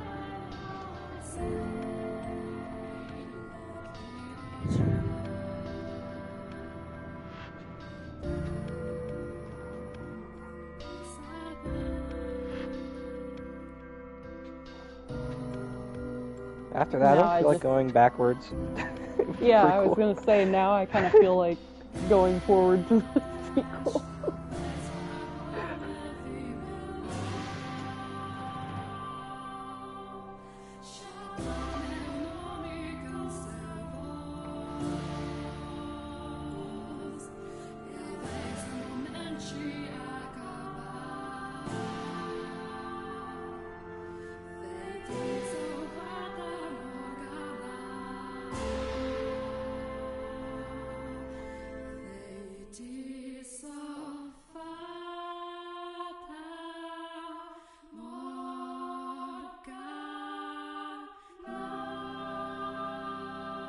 Hey, we were saying it right.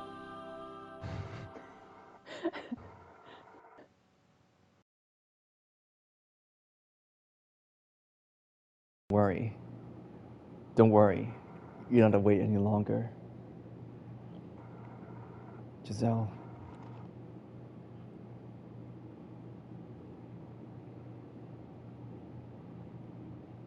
I'm here for you.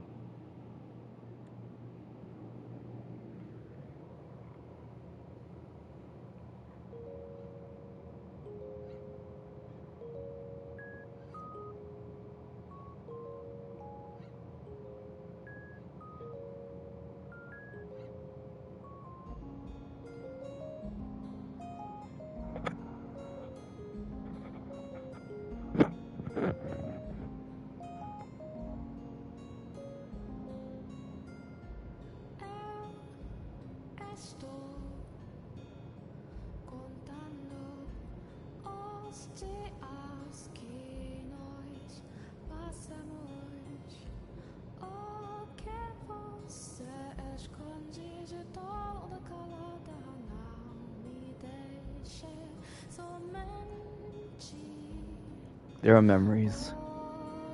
Memories ingrained in my soul. I remember there once stood a mansion here, in which many tragedies took place, in which great pain was suffered. Much of what happened in those walls was unspeakable, but they are events I should never have forgotten. Because amidst all the misfortune, I attained something irreplaceable. Giselle, there's so much I have to say, so much I want you to know. But I'm sure I have plenty of time to get to all of that. So for the time being, allow me to say this.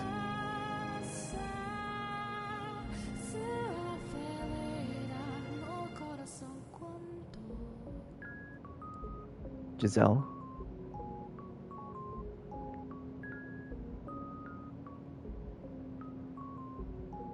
Your smile is the light of my life.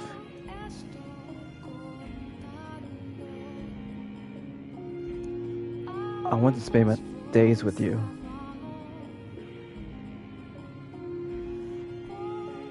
With that smile always at my side.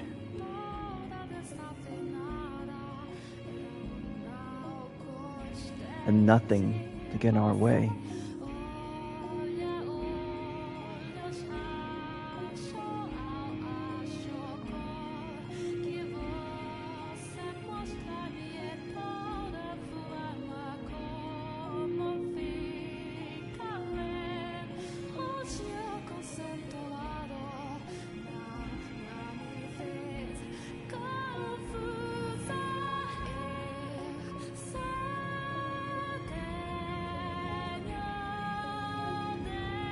Nice hair. I brought you a rose.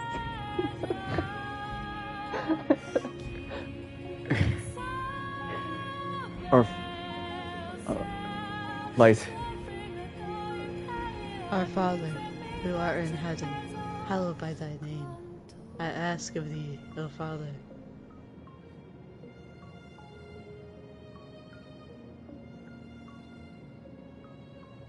to bestow upon their souls thy blessing.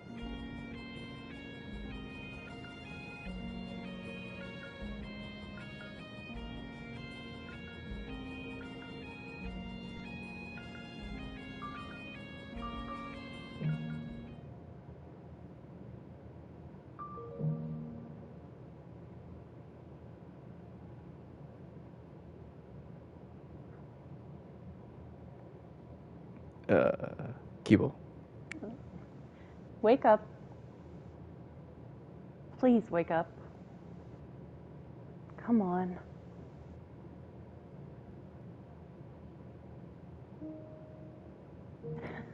Good morning.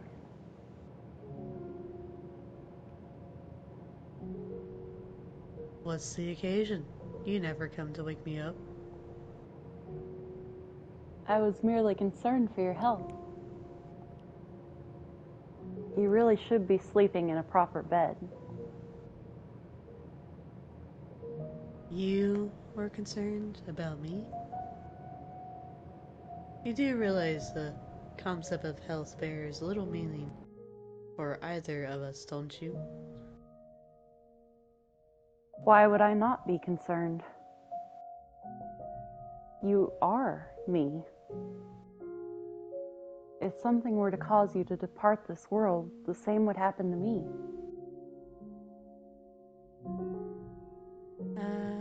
Right.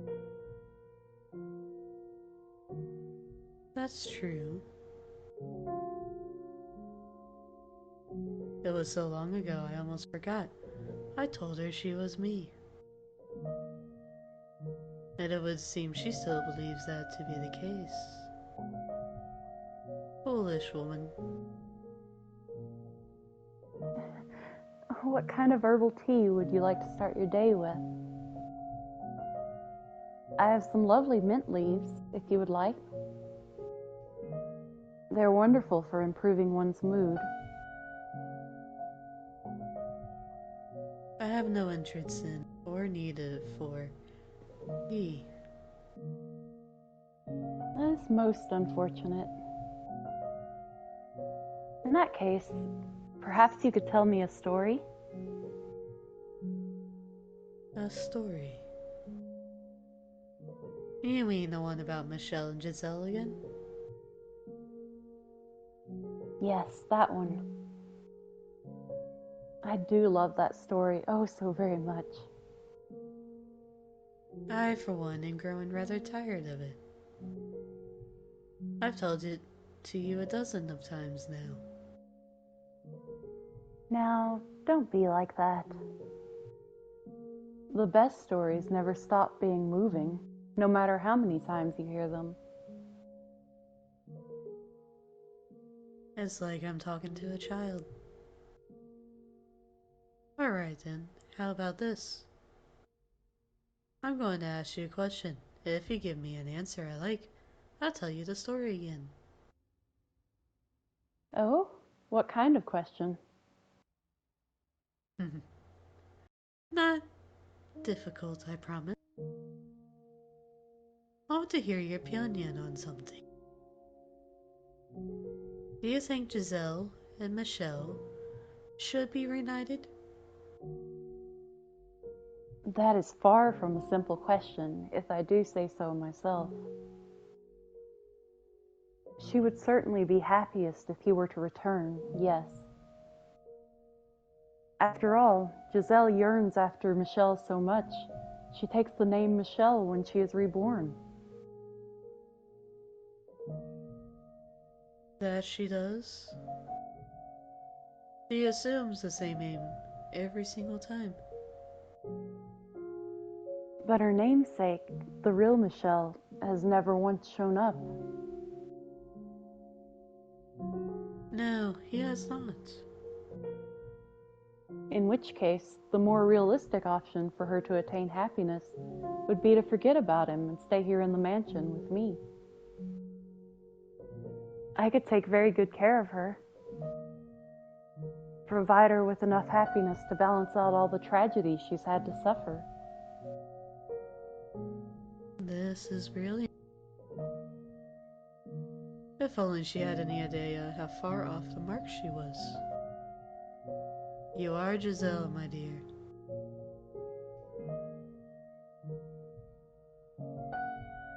Another question then. If hypothetically, you were Giselle, what would you do? What do you mean? Would you still want to be united with Michelle? If I were Giselle, I imagine I would keep waiting, yes. For someone who, after hundreds of years, has never shown any signs of returning. As long as the possibility remains, what is a few hundred years? Waiting is something I do quite well. Furthermore, I have not been through any of what Giselle has, so I would have little reason to give up hope. I almost want to tell her, to drag her back through all. Michelle showing up at the mansion, never realizing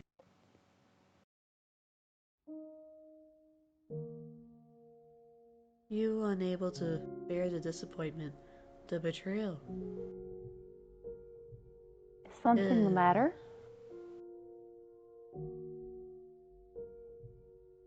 I'll think I refrain though. I have no particular desire to cause Giselle pain. And I wouldn't want her to break down entirely. She is of no use to me, non-functional. Your answer was not entertaining enough, so I won't be telling the story of Giselle and Michelle today. It was not to your satisfaction? That is most unfortunate. I'm going for a walk. You do whatever you please. Enjoy yourself.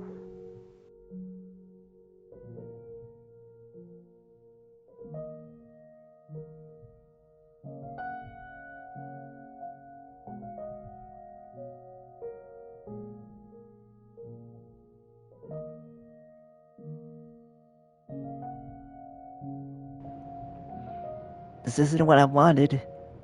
Tell me, it's not all my fault. Oh God. Closing your eyes won't make your problems go away. It won't erase your crimes. It won't take you out of this place. It won't make me despise you any less. Let me go, please. I'm begging you. I feel like I'm going to go mad.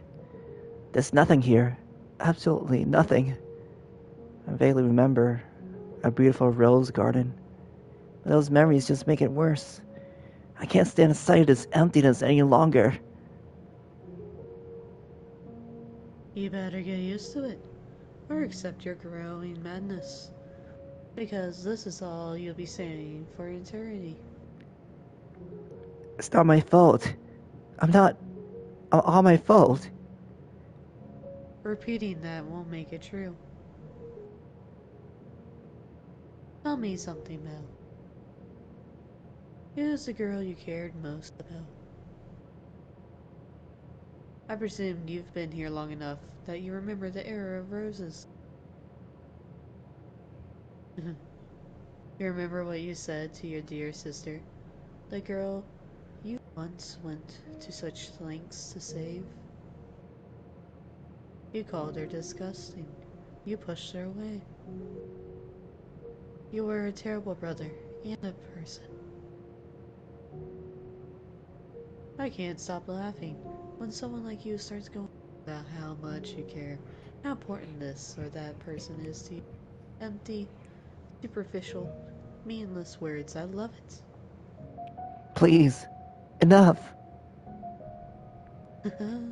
Brilliant. I'm so sorry. You'll never have my forgiveness. Never. Farewell, my dear.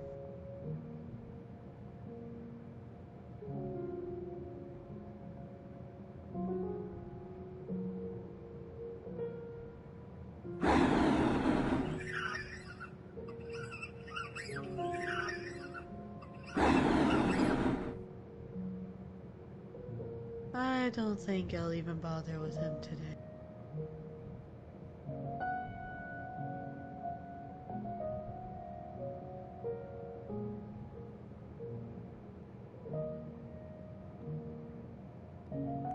Georgia. Well, hello there. If it isn't Morgana, where are you going? How you been? What you been up to? Wanna have a little chat? You know the time. Hello.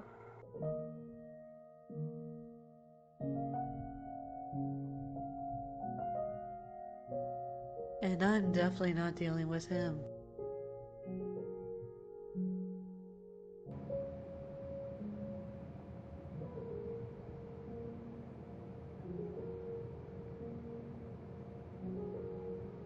Oh, I see you finally regained the appearance of a man. Your mind doesn't seem to be quite there yet, though. Having trouble moving around, too? Whatever it is you're trying to say, I can't say I much care. I revile you. Far more than any of the others. You drained me of my blood, then you murdered me. You're the worst of them all. Enjoy an eternity of agony. Eventually, the nothingness will become too much for you to bear. The more of yourself you regain, the more this place will eat you away. I will say, it is quite amusing seeing someone as heartless as you try to show something resembling care for another human. You learned your lesson though, didn't you? Ultimately, you're only capable of causing pain. So long, Lord. Morgana.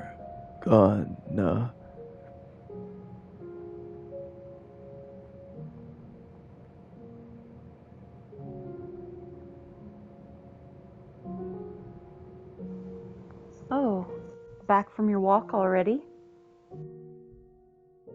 Not much to see after all. What are you looking out for the window for? Come see for yourself. Look, there's a shadow outside. A shadow. It's heading toward the house. I do believe I see white hair, too. It must be her. My, oh my. I need to get things prepared to welcome her back. Her. That doesn't make any sense. The mansion isn't in the physical world right now. So how could she be here? Wait, is that... She chose a wonderful time to return. There's no one else here to take her attention. I might be able to convince her to stay with me this time. Perhaps. Giselle's gone so blind. She can't even see that's not a woman out there. Is that you, Michelle? After all these years, you showed up actually looking like yourself, without a body of flesh, at this gathering place of souls. I must have her be my master. For I've been waiting so very long. Master. Yes? What about it? You've never once called her that. Oh, I haven't? I can't say I remember either way.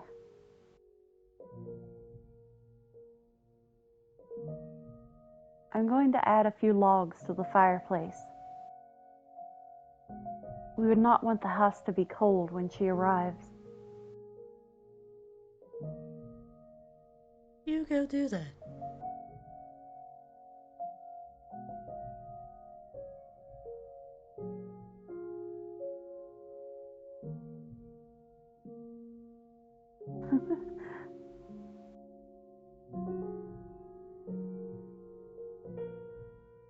I don't get it. Why are you showing up now, Michelle? Looking like that? And what provoked Giselle to call you master? Well, it doesn't matter either way. Whatever your reasons, you're still frail and powerless. I suppose I'll just watch and see. I'm more than happy to keep you around. As long as you don't look like her. I too have been wanting to see you again, Michelle. Though not nearly as much as her.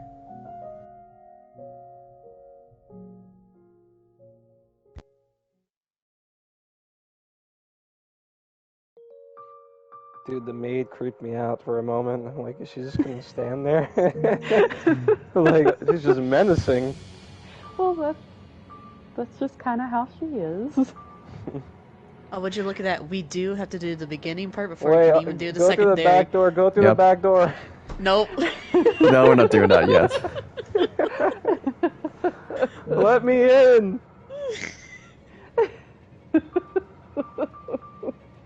Well, that's interesting. Then let's do the short stories before. And there's also a question mark one, so. Yeah, there is. I guess that can't be unlocked till the other ones are done.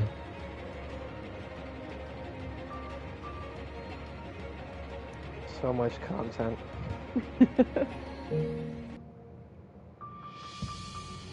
Are We you can't do familiar with? reincarnation until after we finish that Sad. Are you familiar with the runtime of these next two? It's a lot shorter. It's like 14 or 15 hours for a Requiem for Innocence. Reincarnation is a bit shorter than that. The side stories are really short, though. I think this one is like 1 Gotcha. hour. This one is like 2 hours. I'm not sure what that question mark is. Gotcha. Definitely more segmented than Yep. the main game. But it's nice to see the main story actually be finished, though, after all this time. This is done. It's done. Wow. What? Yeah, I didn't Check think that would the be possible. hours on PlayStation. Oh yeah.